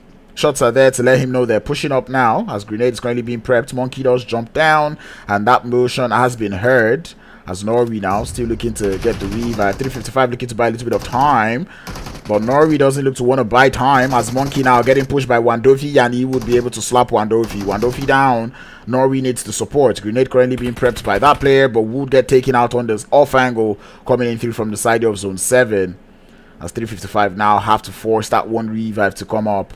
But the information is there. Revolt knows. He launches that Muddy to that position. Glenn burns away, and Monkey has to hold zone in a 1v2. He's good for 1. He's good for 1, but not for 2. As Zone 7 would get all the eliminations. They lose 1 player, but they'll be fine. 4 eliminations. Cannot complain. Club of Ballers, though, holding quite sick angles, as they do get that first knock onto the side of Active Gaming once again. And this time they have seen to draw a little bit closely, but Traitor holding on his ends as he's able to get 1 knock onto the side of Club of Ballers. X is down. The rest of the Club of Ballers now looking to form up on that situation. Nexus trying to hold on his end. Same thing can be said about Traitor, who's good for 2, and he's still got a lot of HP to spare. Looks for 3, and is wonderful as Active Gaming turn what seemed to be like a bad situation into a favorable one, getting themselves 4 elimination onto the side of Club of Ballers. I'm pretty sure Club of Ballers are calling them campers right now. They're like, yo, camping! Hey, why you not push? I mean, they did get the 1 knock, and they went for that full send. But when Trader has unlocked and tapped into his other side, it turns into a different type of beast. Love to see that one. Anyway, we do what? We locomote. As the zone not quite closing up yet. We've already lost 4 teams going into this game so far. I'm pretty sure 21st Century will be happy they're not one of them. Active Gaming will get the whole of Bootcamp 2 themselves. Team Apex, we've not really shown any light on them going into this game. Do look to be making their exit from the ban area, looking to push closely towards that Paradise Resort. Gotta give it to Zone 7 though. Hearing the shots coming in through from 355 and deciding to come through for that third party was a very nice play, and it did play out well for them. So able to get themselves 4 eliminations. They lost 1 player. They should be fine going into the rest of the game. And we're potentially losing teams that might have shown the potential of getting more elimination. I'm talking about 355, who did already get 5 eliminations, and this is definitely not how they would have wanted this game to play out, especially given that they just finished second place in that first game of the day, so it's quite painful for them. But nonetheless, they'll be fine. We've got one more game today to make up, and it does look like they're being experts in using one game to make up for the last. And even getting 5 eliminations in this game would still play out well for them, so I believe they should be fine.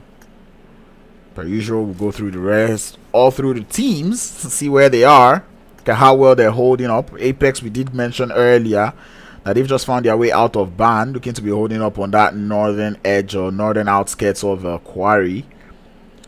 They are quite in the open though. It's a little bit tricky, especially given that Manhawk has some types of crazy high ground positions that one could hold. But right now they're just chilling.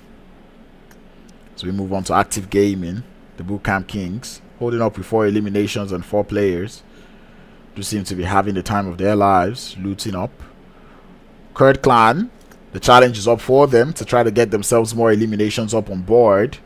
So we look forward to seeing them get those elims going into this game. They've been able to do well position wise going into the first 2 games of today, and we look forward to seeing them do more. But anyway, they find themselves out on the outskirts of the Quarry area, also somewhere close to the center of the circle.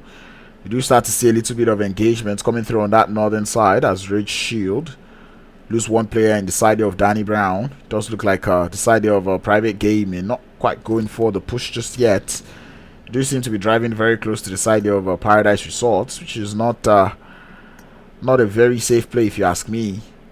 But it is quite easy to get confused in such situation. They still have a full squad up, with 2 players currently holding up in the warehouses just outside of Paradise Resorts. They will start to take the shots as Cesar does get uprooted from that vehicle. Alpha has to continue to move, and Zwen would also fall from the side of Limitless. As I said, you got a knock on the compound, but you did not full send the compound. Kind of makes me wonder what the play was. But anyway, Limitless would feast on these 2 eliminations as they do draw closer, adding it to their elimination tally. They did get 4 from eliminating EFX, and now they will get 2 extra from the side of Private Energy Gaming, boosting themselves up to 6 eliminations. You'd love to see that one.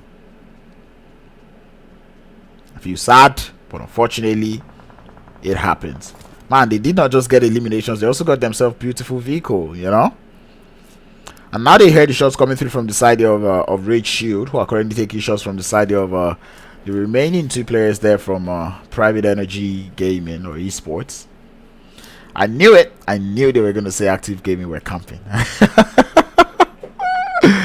Ah, man. I know everyone a little too well. Anyway. Ultimately, I probably will do the same, you know.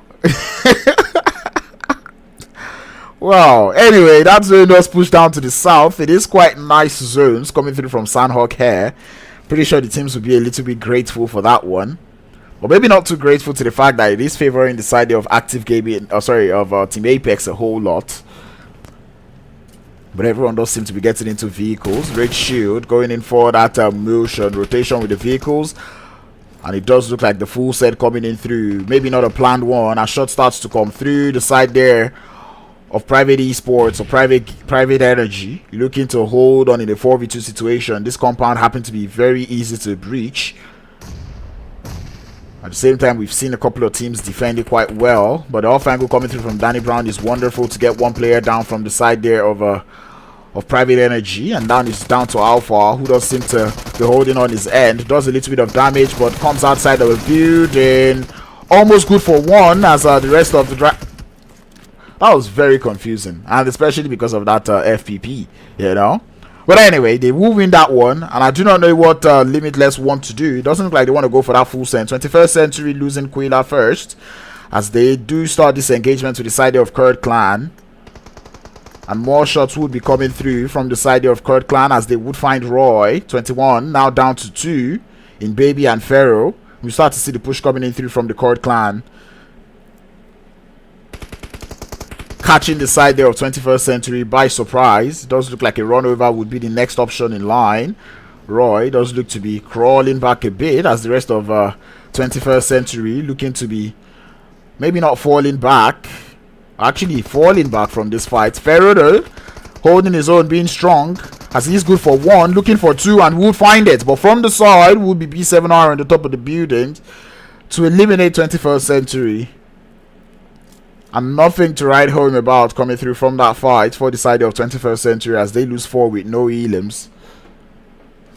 That is definitely not fun. Not what they want, nor what they expected.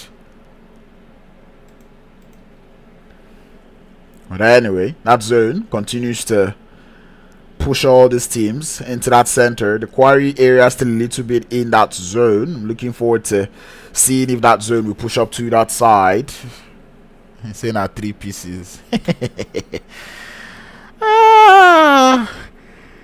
Man, but let me know, chat. Do you actually think active gaming was camping? Would you call it camping? Would you call it strategic waiting?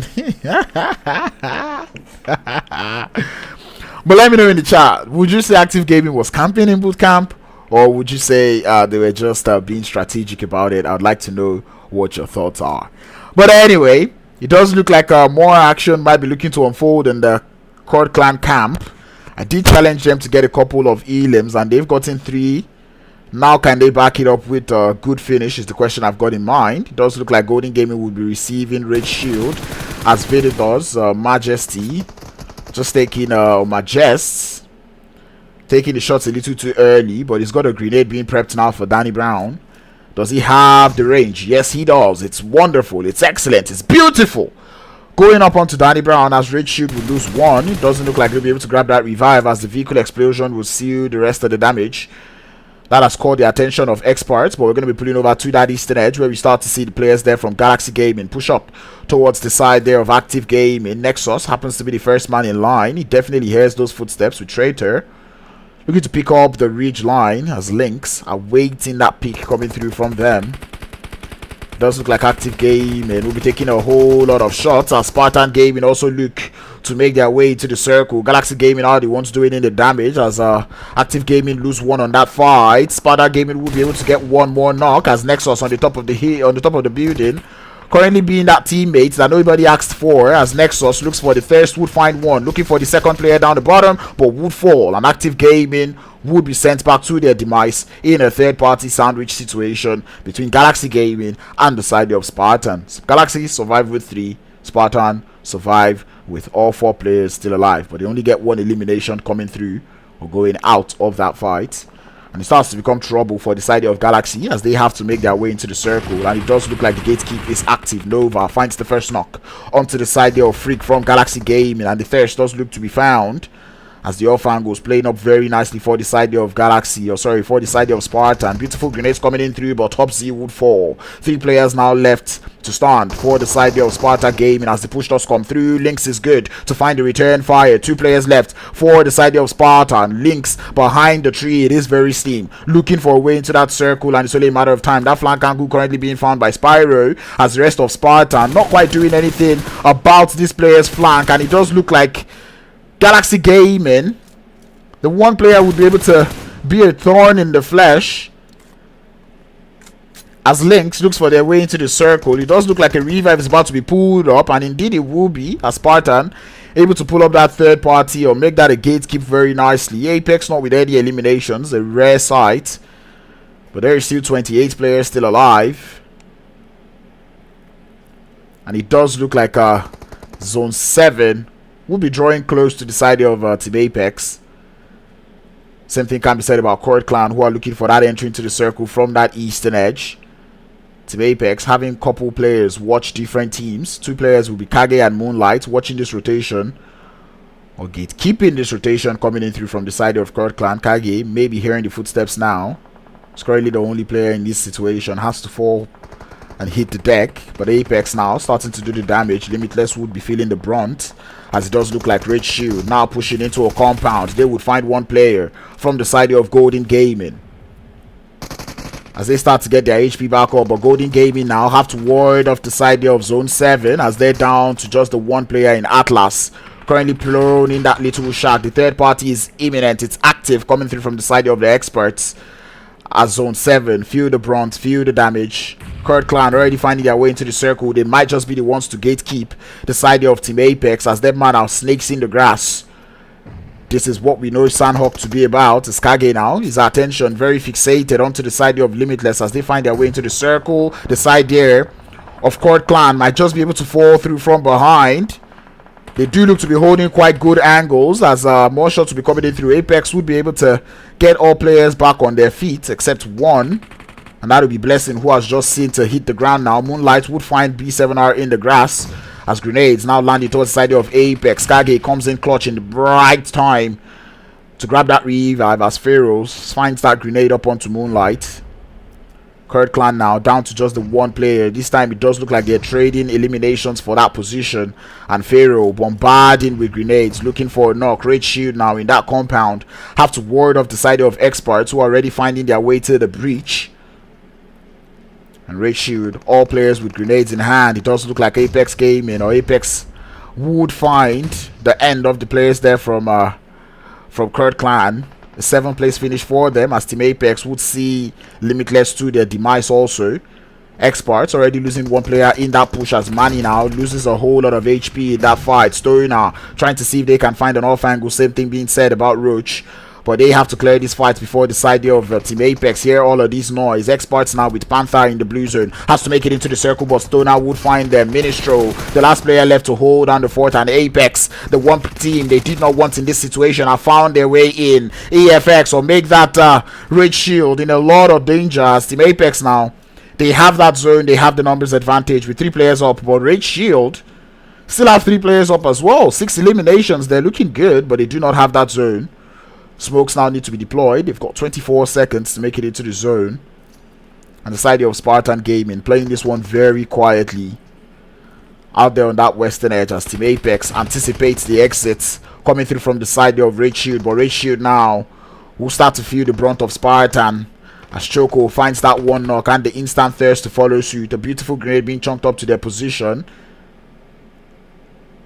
Doesn't seem to want to explode. I guess that was a Molotov. And Team Apex this time not opting to make the same mistake they made in the Erangel game. They will be looking for the shots as the Molotov would find one knock onto the side of Spartan. Spartan looking for more knocks, but Team Apex, they're coming in through for the third party. Moonlight looks to pick up as Blessing focuses on the side there of Spartan. Spartan out, and it is now a 3v1. Roach has moved. He's been spotted. The shots are coming in through, and Roach would fall as Team Apex get themselves the third winner chicken dinner of the day, coming in through with 7 eliminations to the name. And Sandhawk happened to be a map where everybody decided to get themselves a piece of elimination, and I like it. It wasn't all to one side like we've seen in the last couple of games where we're seeing that one team fragging out. Right now we're seeing the teams do equal damage, and this is just wonderful to see as Team Apex would get that winner chicken dinner. 7 eliminations to go alongside the Red Shield in second position with 7 elims. Also the side of Spartan finishing in third position with 5, Experts in fourth position with 4, Golden Gaming with 5th position with 2 elims, side of Limitless finishing in 6th position with 7 eliminations, Kurd Clan in 7th position with 4, Zone 7 in 8th position with 7 eliminations, Galaxy Gaming finishing 9th position with 4 eliminations, Active Gaming in 10th position with 5 elims, side there of 21st Century in 11th with none, Private Energy Esports in 12th position with none, Club of Ballers in 13th with none, 355 in 14th position with 5 eliminations, Pain Africa in 15th with no eliminations, and EFX going out quite early in 16th position with 0 elims to their name.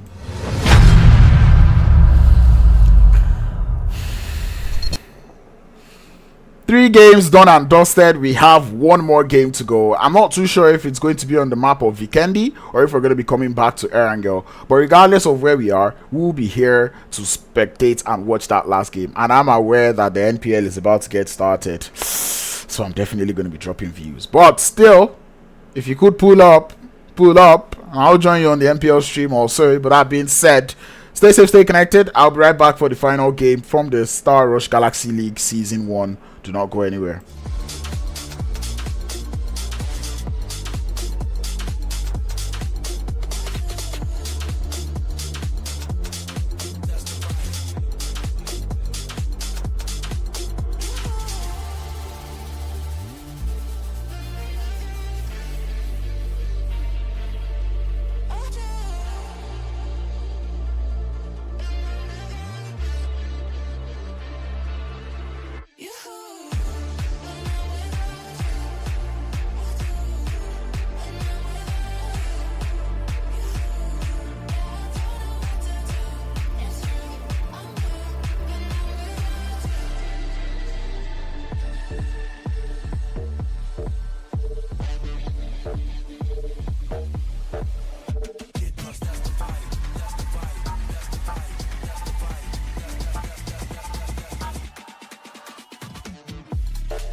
dangerous, our comfort zone. Protecting people with a tone, with a tone.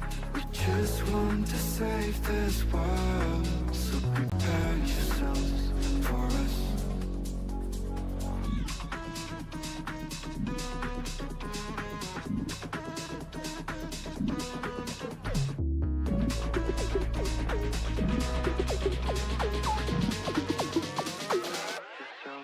For us.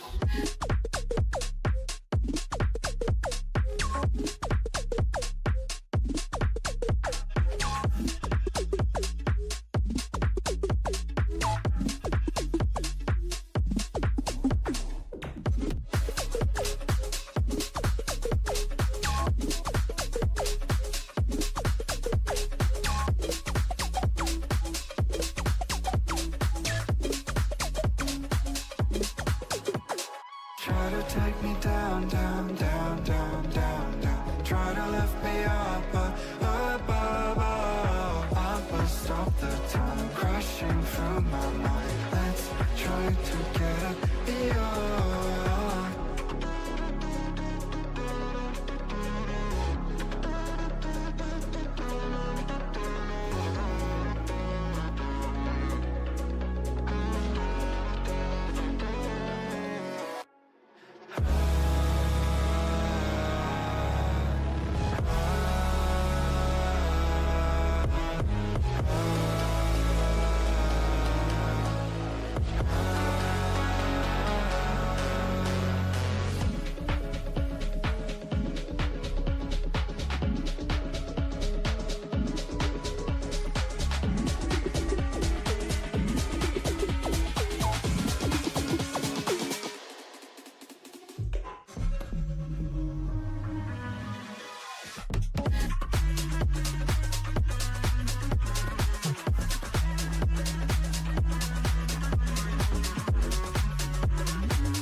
see you there, and my heart goes blind.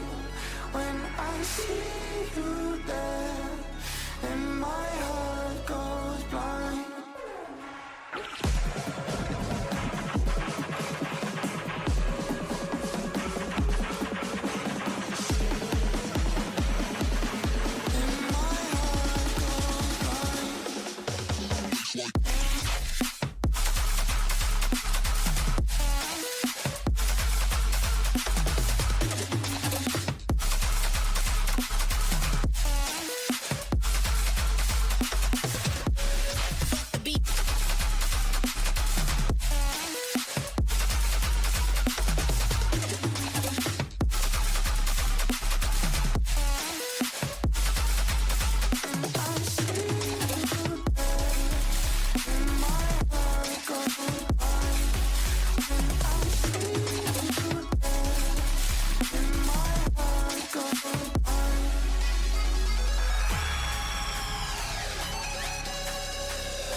Alright, ladies and gentlemen, welcome back to the Star Rush Galaxy League Season 1.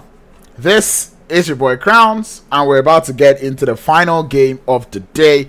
And yep, you may have guessed it, it is not on Vikendi, it is going to be out there in the holy lands of Erangel once again. So that being said, stay safe, stay connected, stay tuned actually, and stay connected as we're about to get into that fourth game of the day. So far so good. We've seen a couple of performances from a couple of teams. I believe the overall leaderboard after today's games would be available on stream just after the game, so be sure to stay tuned after the game ends so you can get to see where all of these players and all of these teams were able to end up or find themselves on the leaderboard after today's sets of games. So that being said, let's get into the final game of the day. It's going to be none other but Erangel, and playing path looking quite forgiving, or maybe not too actually quite forgiving. It's not as brutal as the first game. This one does take us all the way from the waters of Novorepnonye up to the waters of JUL. So places like Rozhok, Severny can still be accessed. Yasiana, Poliana is also a place that is still quite accessible. You know, Muta Power, Primorsk, Ferry Pair, the military base, you know, Gatka, Pochinki School, Hospital, JUL, and even Zarki are all places that are still accessible from this playing path. So it shouldn't be that much of a problem.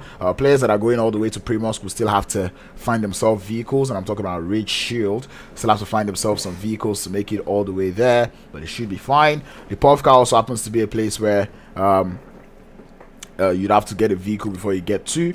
Same thing could be said about Yasnaya Poliana, but I believe if you're a good pilot, you might just be able to get towards those open fields and find yourself in a good position. And it does look like fights that were not finished in the first game of Erangel will be looking to get completed in the second game of Erangel, as Club of Ballers find themselves with the side of 21st Century again, and this time 21st Century deciding to land with the side of Club of Ballers as Quilado finds one knock onto the side of Soul. Club of Ballers now down to 3 players as Revives needs to come up on the side of Romeo. Thirst is there, and Baby now goes for the full send. They are aware of the positions being held by the side of Club of Ballers, and I like the progressive push coming through from the side of 21st Century, pushing in slowly but surely, and that is something that you enjoy to see from them. Pre-fires downstairs as there is not too much HP to work with. X that has HP, okay, does have a gun, and the peak does come through, damage is done. And I believe that information has been spread. Pharaoh does look to be coming in from behind as he does find his way in. Looks for the player in the floor, but Pharaoh would fall. Shots coming in through as the thirst has been found. Baby would find that return knock onto the side of Club of Ballers. And you can already start to see the thirst coming in through.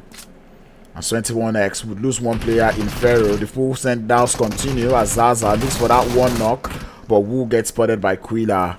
And that'll be a GG well played as 21st Century get their perfect revenge on the side of Club of Ballers out here in Erangel. Maybe this might just be the start of something new for 21st century.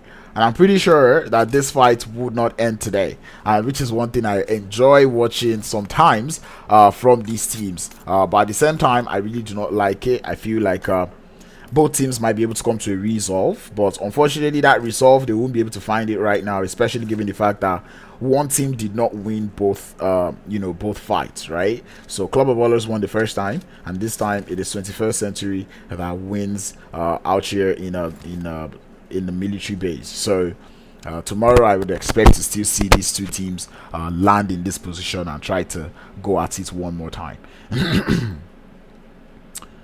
But that being said, we'll be here for all the action tomorrow as we look at that zone favoring that western side. It's one of those nice little zones.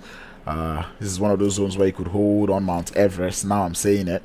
You want to hold on to Mount Everest, get yourself a little bit of information before that zone continues to go on for its shift. Try to know what teams are going to be on the northern side of the zone, wherever the zone decides to shift to. And if it does go to the east, you get to know who is on that western side of the new zone before you start to make your descent into the zone. That's if you don't even stop teams that are already trying to make it towards that position. But I look forward to seeing how well these teams would play given these positions that they have. But anyway, one thing is sure, movement and locomotion is forever valid. We're gonna locomote, we're gonna move. As we start to look at all the teams, 355 Clan, given that they've just had a bad game, I'm pretty sure they would not want to have two back-to-back games. So I'm expecting them to pull up with a banger of a performance going into this final game of today. As we do see Glenn, Norway, Buggy, and Monkey holding up quite alright. To be honest, I'm hoping that these guys actually, show me what they're made of. But at the same time, I'm also enjoying how the rest of the lobby is holding up against this team. So I like it. I'm enjoying it. 355. I would still like to see you guys put up more consistent performances going into the rest of the games. Team Apex, they've defined consistency going into today's games, surviving all 3 games so far, doing quite a consistent number of elims and getting good position all through. I believe all things being considered, they should be on top of the leaderboard for now, but we'll be able to tell at the end of the games. Just seem to have Blessing, Moonlight, Wash, and Kage holding up quite nicely. Team that I have really high expectations for. Look forward to seeing them show us exactly what they're made of. And I believe they are Nigerian roster. Should be prepping for the NPL right now.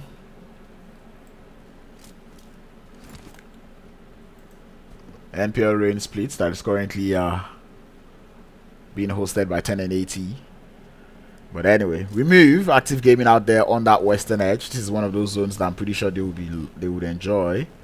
On the southern side of things, before we continue with all the other teams, we do see the side of Golden Gaming moving very close towards the side of Galaxy on that northern side of the western bridge. That is going to be the military base bridge. They're just holding it up, waiting for 21st century to make their way out. But anyway, while we await that fight, we move on. Pain Africa out here in Pochinki. I really do not know what to say about Pain Africa. I've seen them play well today, but at the same time, I've seen them play bad today. The first round game, they had a lot of problems with rotation, which is something we don't really see from teams that land in Pochinki.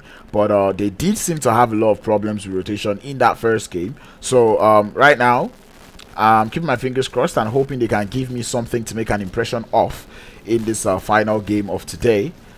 As we move on to active gaming, who have only come into this game with 3 players, Traitor, Shad, and Nexus. Missing 1 player for the time being. Does look like Galaxy Gaming will draw close to the side of Golden Gaming. That one knock has been found. Does look like Golden Gaming would be on the losing end as XYZ finds himself holding the belly. Doesn't look like the rest of Gold Gaming or Golden Gaming want any of that smoke. Do not look to be pulling up to that position just yet. Active Gaming holding it up in North Jojopol. Holding it up on that northern side of the circle. Start to see a little bit of a skirmish and a cluster happening out there in the Rozhok area. Before we go over there, we'll put over to the side of Kurd Clan. who they seem to just be holding up in the outskirts of, I believe that's Farm, I believe. No? Oh, actually, Zaki. They did land in Zaki, and right now they are looking to get looted up, find themselves vehicles, of which they have. And it's just smooth and sailing rotation from here on out.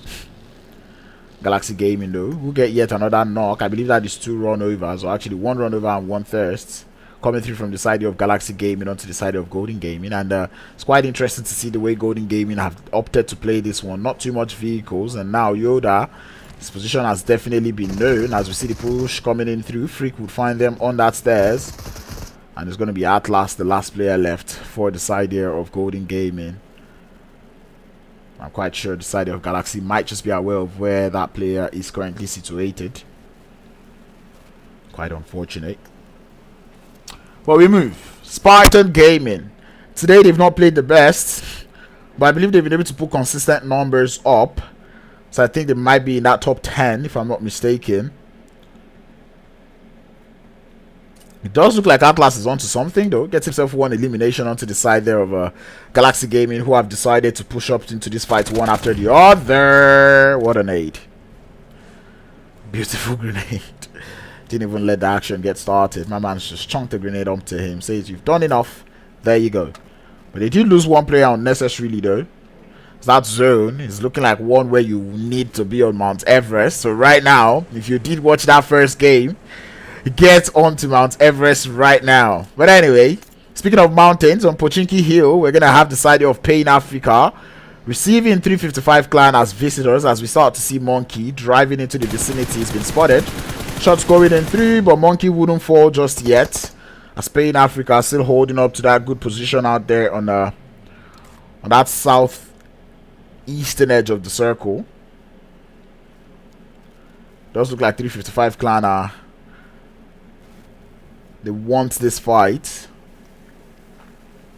You can just see them hovering just on top of the hill, as Spain Africa do not have that high ground advantage. And it does look like they will be falling back a little bit,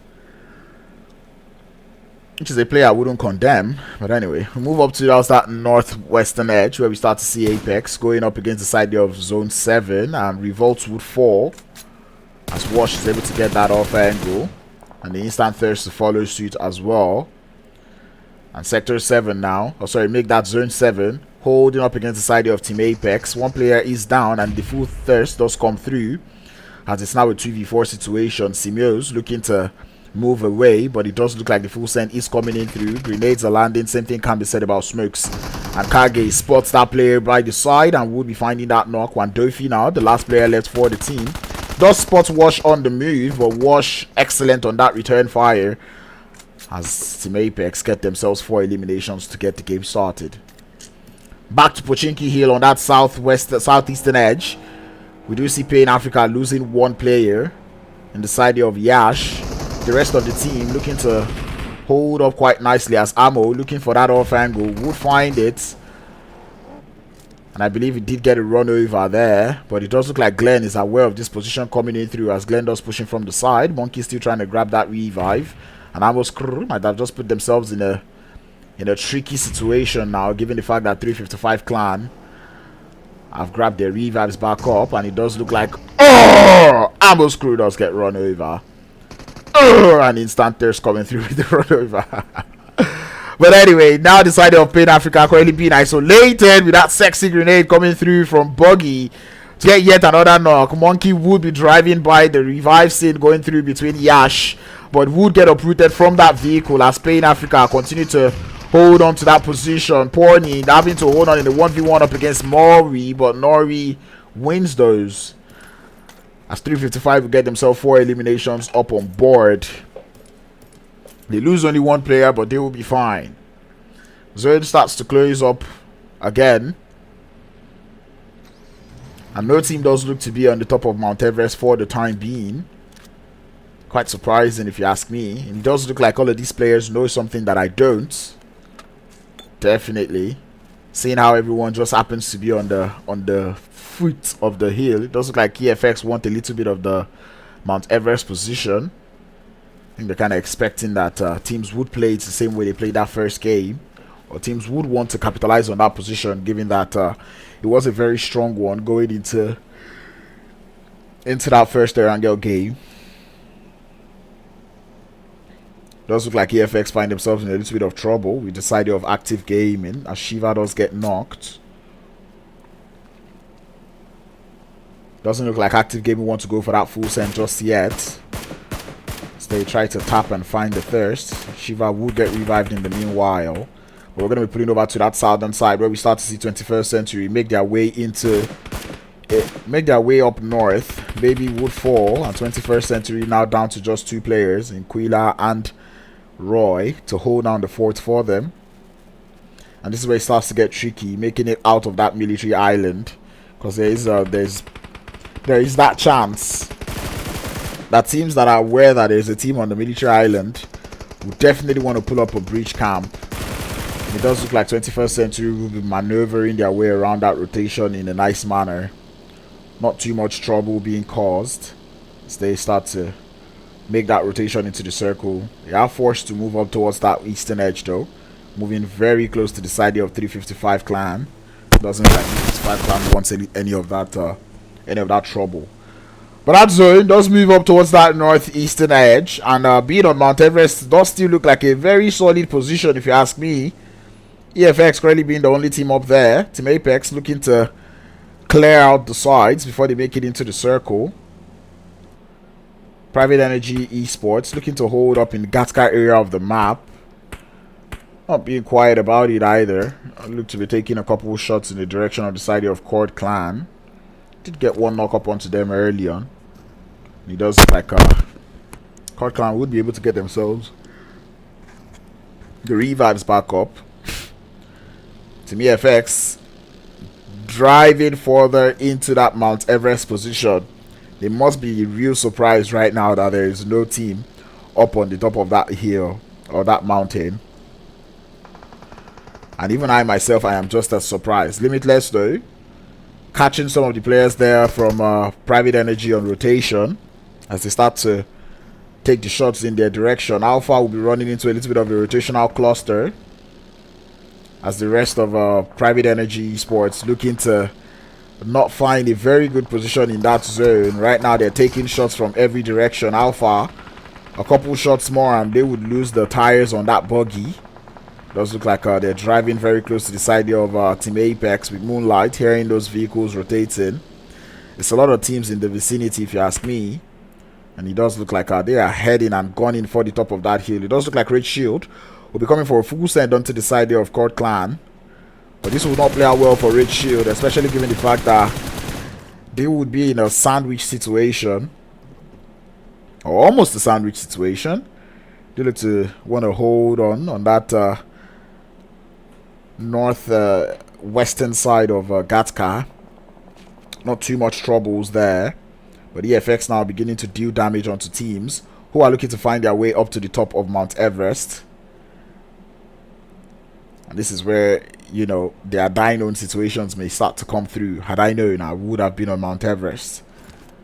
But EFX holding a very long 3-1 split right now with Carl off, the scout of the team, I believe, doing his thing, trying to get eliminations. Might be a little bit of overextending if you ask me. Does look like his teammates have to travel a little bit just to make it to his position. It's that man looking frantically for that knock that he's just gotten. Team Apex also finding their way into the vicinity as they start to take shots towards rotating members of Private Energy. It does look like Limitless would be the ones to get the eliminations. Team Apex already sitting with 5 elims. They're holding up quite nicely. But it doesn't look like the side of Limitless want to give up just yet. But with EFX now looking to capitalize on their position, Limitless will be suffering a huge blow as they start to lose players now. Too late. Does want all the smokes as we see him sending it straight. This might just be a little bit of overextending if you ask me. The information has been gathered. Oh, but that zone now pushes down to that southeastern edge. We do see Sparta 355 and Expertz still having good positions in the zone, but that's about it. Does look like one of those open field finishes. I love it. And Team EFX now have to capitalize on that rotation. Same thing about Kurd Clan as we see them get into those vehicles instantly, making it way into the zone. And I think all eyes would be on that chopstick on the chopsticks as we start to see everyone send it. Wild mode. Definitely, this is the time. This is the period. As Kurd Clan now find their way into the little dip. Here comes the push from the side there of Kurd Clan. They do not want the smoke, but they will be heading straight into the side there of Spartan, who are very willing to take the shots at the rotating members of Kurd Clan, who cannot seem to catch a break. Shots coming in through, not to connect. But Limitless would be fighting with the side here of Team Apex as they start to lose players on rotation. One player falls. Team Apex trying to catch these teams off of rotation, but Spartan receiving visitors, and they are welcoming them with open arms as they're very close to the side of Kurd Clan. It's a beautiful grenade, and it's wonderful as Pyro is able to get the damage done. Sparta has to hit the deck, but there's not one too much trouble. Everyone is taking shots in their direction. Kurd Clan able to draw back the trade as they're able to get one player knocked onto the side of Spartan. But they have got to thank the side of Red Shield for doing extra damage onto the side there of Sparta. As Kurd Clan now cannot just catch a break just yet. Team EFX making it into the circle from that northern side. And it does look like now we're down to 9 teams. Sparta is still holding quite a strong position, looking for the shot up onto Toxic, who's down to a slither of HP. Would jump out of the vehicle a little bit too early, but one shot was always needed, and the knock has been found. 355 in the vicinity. They're not wanting to keep quiet as they start to take shots through the smokes. Red Shield receiving the side of Team Apex as visitors. Grenades being launched onto the side of Kage, as the Apex team has now been awoken. It's almost grenades now being sent from Wash onto the side of Red Shield, who are holding up in the chopstick that has been favored once again. And Red Shield right now, I'm pretty sure Roach is glad, same as Manny and Stoner. The wild modes does look to be paying off for them, at least for the time being, or maybe not, because they're still on 0 elims. Side of 355 though, still holding up on 4 eliminations. They are taking quite a lot of shots towards the side of Galaxy Gaming. Does look like Red Shield would have an off angle as Blessing does get spotted. A beautiful grenade to get the confirmation coming through from Danny Brown. But Team Apex not letting that one drag them down in any manner. Every team does seem to be on that western side of things, as Kage has been downed. The revive needs to come through now as Team EFX now looking for a way into the circle. Spartan taking shots towards the side here of Team Apex, and now we start to see that full send coming in through. Shiva leading the charge onto the side of Team Apex. Revive has been spotted. Shots coming in from behind. Shiva is able to get the knock, and the wipe, but will get spotted from behind. The vehicle coming through would not allow that revive come through, as Team EFX would lose one in that rotation. And Spartan still holding quite the position out there. Kurd Clan still holding it up quite alright. I've seen EFX play from this position before. It did not quite play out well for them when I did, with Pyro still out in the blue. And it's a question of, have they found the solution? Have they found a way to play it? I would have expected a full send onto the side there of Spartan, but I believe they would have been expecting third parties coming in through from the other compound being held by 355. Rightfully so. We start to see the side of Team Apex now coming for that push. Nexus the first in line. HP has been drenched from that vehicle, and they would fall. Shard finding his way to the top of the house, comes in from behind, finds one knock with the Devil's Weapon, is doing in the damage, looking for 2 but cannot find it as Shard falls. Active Gaming out. Limitless looking for a way into the circle, but 355 Clan have got something to say about that one as they uproot that player from the vehicle. Red Shield still alive in this one, but only 2 eliminations up on board. EFX still holding up this very tiny position. It is paying off well for them. 8 eliminations and make that 9 now, as a grenade does land up onto the side of Red Shield, getting that instant confirmation. And EFX, that might just be the opening they need. We've got only 1 vehicle functional for the time being, as too late. Launching more grenades towards the side there of Red Shield. And it does look like Red Shield would fall back a little bit, trying not to stay within aiding range. But the blind grenades coming in through from the side of VFX is quite good. But Stoner, he's found a very sexy position. He's anti-nade right now, as no nade seem to be connecting. Dark Blue could just play spoiler as EFX now, looking to make a little bit of a smoke path onto that compound. as the compound now happens to be the only part in the zone, or the only solid area in the circle. Galaxy is still alive. They do look to be holding up in the second chopsticks, as that zone does push up north. It does center up quite nicely. EFX though getting into the vehicles. The smoke path has been set for them as Carl makes it into the compound. Would find the crash effective. Vehicle explodes, but he will be fine as too late. Sending it onto the side, all on his own, looking for the one knock, but will not be able to do that. As EFX now on the disadvantage, but Kurd Clan now, that solo player, doing in the damage as Blue, Dark Blue, finds that one knock onto the side of Sparta, launching a grenade towards their direction. Oh, and the damage is being done. He's been such a pain. Oh, the grenade is good. It is good from Dark Blue. Smoke's currently being thrown out by that player as they make their way into the circle. But here comes Galaxy Gaming onto the side of Team EFX. Sparta still looking to gather as much eliminations as possible. They're up to 9 as 355 comes through with the grenade from Glenn to clean up. And EFX still alive on this one. 9 eliminations, but only 2 players to spare. 355 game or 355 clan alive with 3.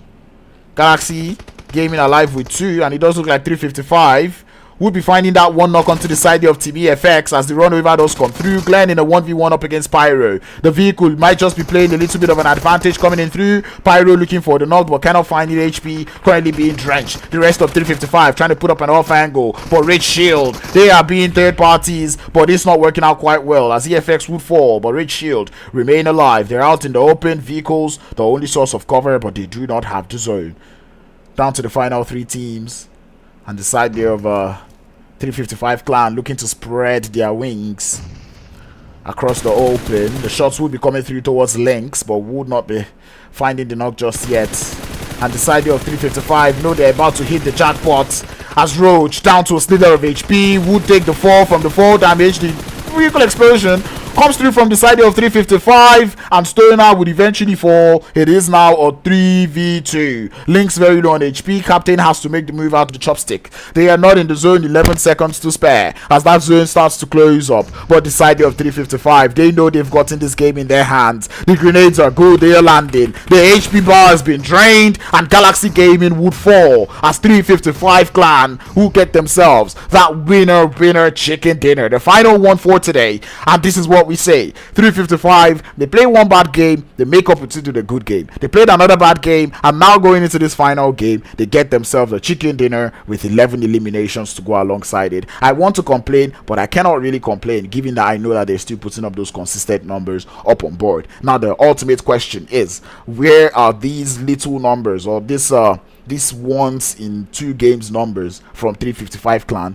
Where is it pushing them, or where is it putting them on the leaderboards? I would like to see that one. Galaxy Gaming holding up quite nicely. We did see them get the winner chicken dinner going into today's games from Myanmar, and they've come into this last Erangel game to show that they still have what it takes, as they finished in 2nd position with 8 eliminations to their name. Rage Shield, they've been putting up numbers in terms of consistency and they're putting up numbers in terms of positioning, and now they're able to make themselves into 3rd position, but with only 2 eliminations. Not too good of a finish coming through from them. Team EFX getting all those eliminations did work out well, but when they push out to come through onto Spartan, they decided to, I really do not know what Too Late was on, but he did go on that full send all on his own, and that did not quite play well for them and the squad, as they did go out with 9 eliminations in 4th position.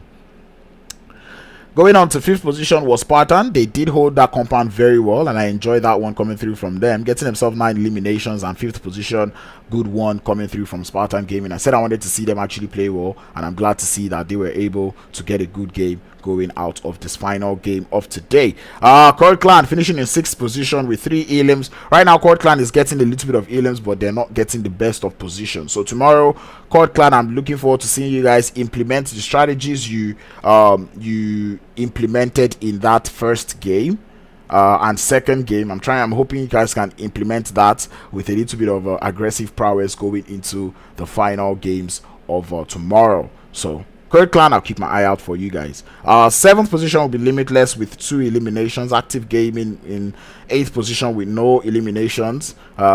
Steady decline we've seen from them, but I'll blame it on the fact that they came with a 3-man team as compared to a 4-man squad, so nothing too bad.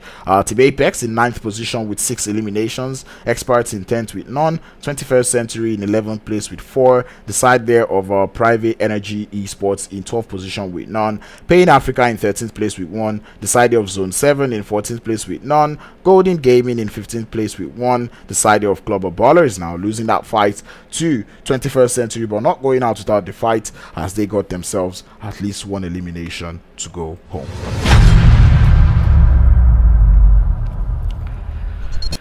Ooh, wow, 4 games done and dusted. You love to see that one coming through from all of these teams. And yes, do not go anywhere. The leaderboard is definitely ready. I just need to load that up on the other screen here, and we'll be seeing where all of these teams finished up. So before I load it, let me see just a little bit of a prediction going on in the chat. Who do you guys think were able to get themselves a winner chicken? Sorry, get themselves on the top of the leaderboard, or maybe not the top of the leaderboard, maybe other parts of the leaderboard, because I know for one, Team Apex definitely are definitely on the top of that leaderboard. So they have to be number 1 for Team Apex. So yeah, that would be Team Apex on number 1, I believe, or I believe Team Apex should be number 1. I have loaded the leaderboard up now, so let us see where all of these teams ended up in these games. So, oh, EFX. Wait, what? Wait. Apex had good games. I could have sworn that Apex had the best games, or the best set of games going into today's. But whoa, EFX did do well though. They put up numbers consistently in all games, and they find themselves in number 1 position with 55 points, but 355 clan. Just 2 good games, and they were able to secure themselves 2nd place with 53 points, just 2 points behind EFX. Galaxy Gaming, that one chicken dinner propelled them, and they were able to still have a good game in this final one, putting themselves in 3rd, and that is just interesting. And Team Apex, even with the banger of a, I think Team Apex did. I'm actually quite confused, but Team Apex out there in 4th position, the numbers do not lie. But Team Apex in 5th position, that is good to see. Active Gaming isn't even in the top 5. Red Shield is in the top 5. How is Red Shield in the top 5? I am lost of words, but maybe I wasn't just paying as much attention as I thought I was. But Red Shield in 5th, I love it, I like it. So going into tomorrow, they can still move up, as the points difference is not even that far. It's not even that far off. What a game. What? Spartans finishing 6th position with 24 points, and like I said, Spartans did put up good numbers up on board today, and I'm glad to see that they're actually out here in the top 6. To think Spartan had a better day than Active Gaming.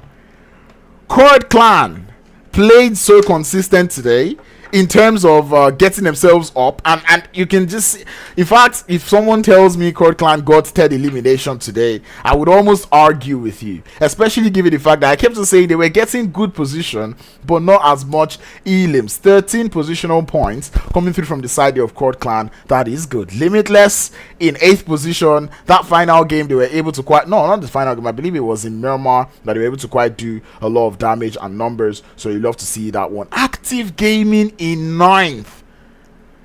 This has got to be the most surprising results today, because to be honest, I didn't even expected Active Gaming to be a little bit up there, but it does look like teams actually did put up numbers. Like, the numbers did look small, but they did put up the numbers consistently, and I think that is one thing Active Gaming did not really do today, because at the point we started to see them just go out early, get just like 4 eliminations. An example is in that bootcamp game, that Sandhog game, we did see them win in bootcamp, but they did go out early. So Active Gaming not quite getting into that top 8th, but they're not too far behind. So Zone 7 in 10th position with 13 points, Expertz in 11th, Golden Gaming in 12th position, Paying Africa. Like I said, I needed Paying Africa to put up a statement going into that final game, but they were not quite able to do that as they are out here in 13th position. Club of Ballers in 14th with 5 points. We did see Club of Ballers coming through the finals with just one banger of a game. Would they be able to repeat that one going into tomorrow's game? We'll be keeping our eye out for them. 21st Century having a very bad set of games today. Only 4 eliminations being able to be gathered, and all 4 eliminations came from one game, so that is quite sad on the side of 21st Century. And Private Energy Esports having a very bad day. They were not quite able to get their rotations up to par, and that did not quite work well for them.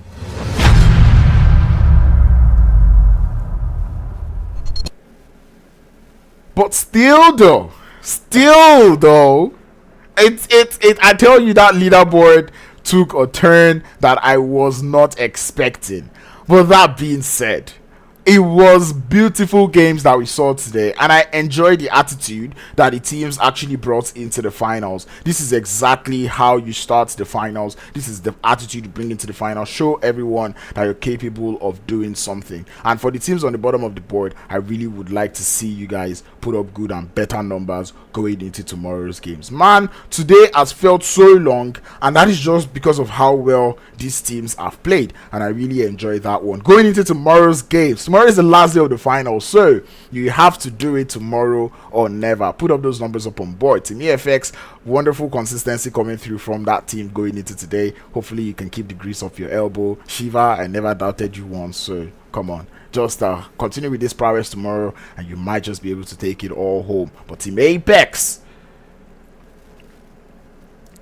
I don't know how, but Team Apex, we'll see you guys tomorrow. 355 Clan, I want to see you put up consistent numbers in all 4 games, not just 2 games. Like this bad game, good game, bad game, good game is not gonna work tomorrow. You need to put better numbers up on board. So 355 Clan, tomorrow I'm keeping my eye out for you. Galaxy Gaming, one way or the other, you've done it. You're in the 3rd position spot. Whatever you're doing, do it tomorrow and do it better, and you might just find yourself up on the top going into the rest of the game. I did see you guys start picking up on the elims, and it was interesting to see. So Galaxy Gaming, I'll keep my eye out on you guys tomorrow, and I want to see what you guys would do coming out of tomorrow's games. Like I said, tomorrow is the last day of the finals. You got to make it count. Red Shield, how you're in 5th, I don't know, but do it tomorrow, do it better. I want to see all of these teams come out. Red Shield had a lot of problems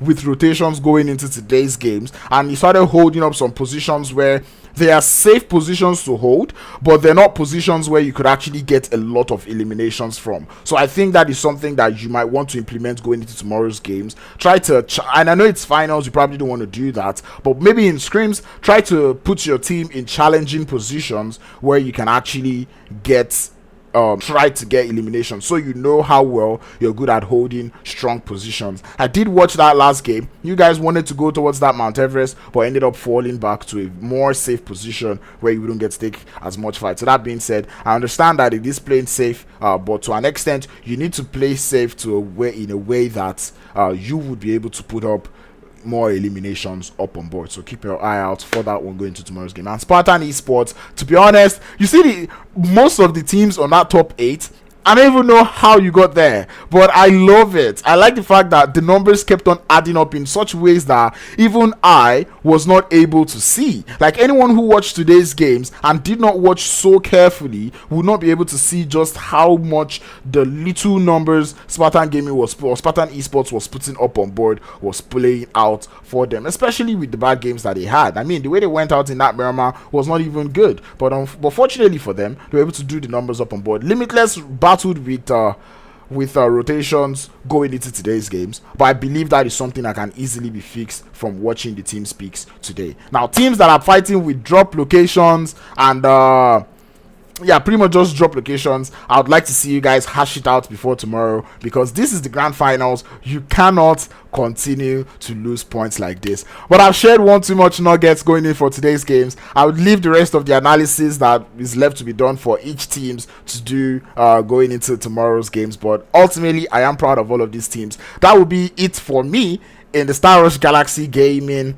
League Season 1. And to be honest, I am so pained that I'm not the one that is going to have to, cast these teams tomorrow, but it's going to be Enigma to bring all the actions through to you going into tomorrow's game. But that being said, thank you all for tuning in. I always enjoy the support, and I always enjoy the support coming through from you. Thank you, Stormy, for hooking me up on this one, and thank you to the whole staff of Star Rush Galaxy for making this one happen. Tomorrow is the last day of the finals. Be sure to stay tuned. Keep your eye out for that link. Follow SRG on Instagram, and you'll be able to keep up with more updates and get better view on that leaderboard. But that being said, stay safe, stay connected, practice social distancing, play PUBG Mobile well, and do not hack the game. Until next time, guys, I will see you guys soon. Have a good one.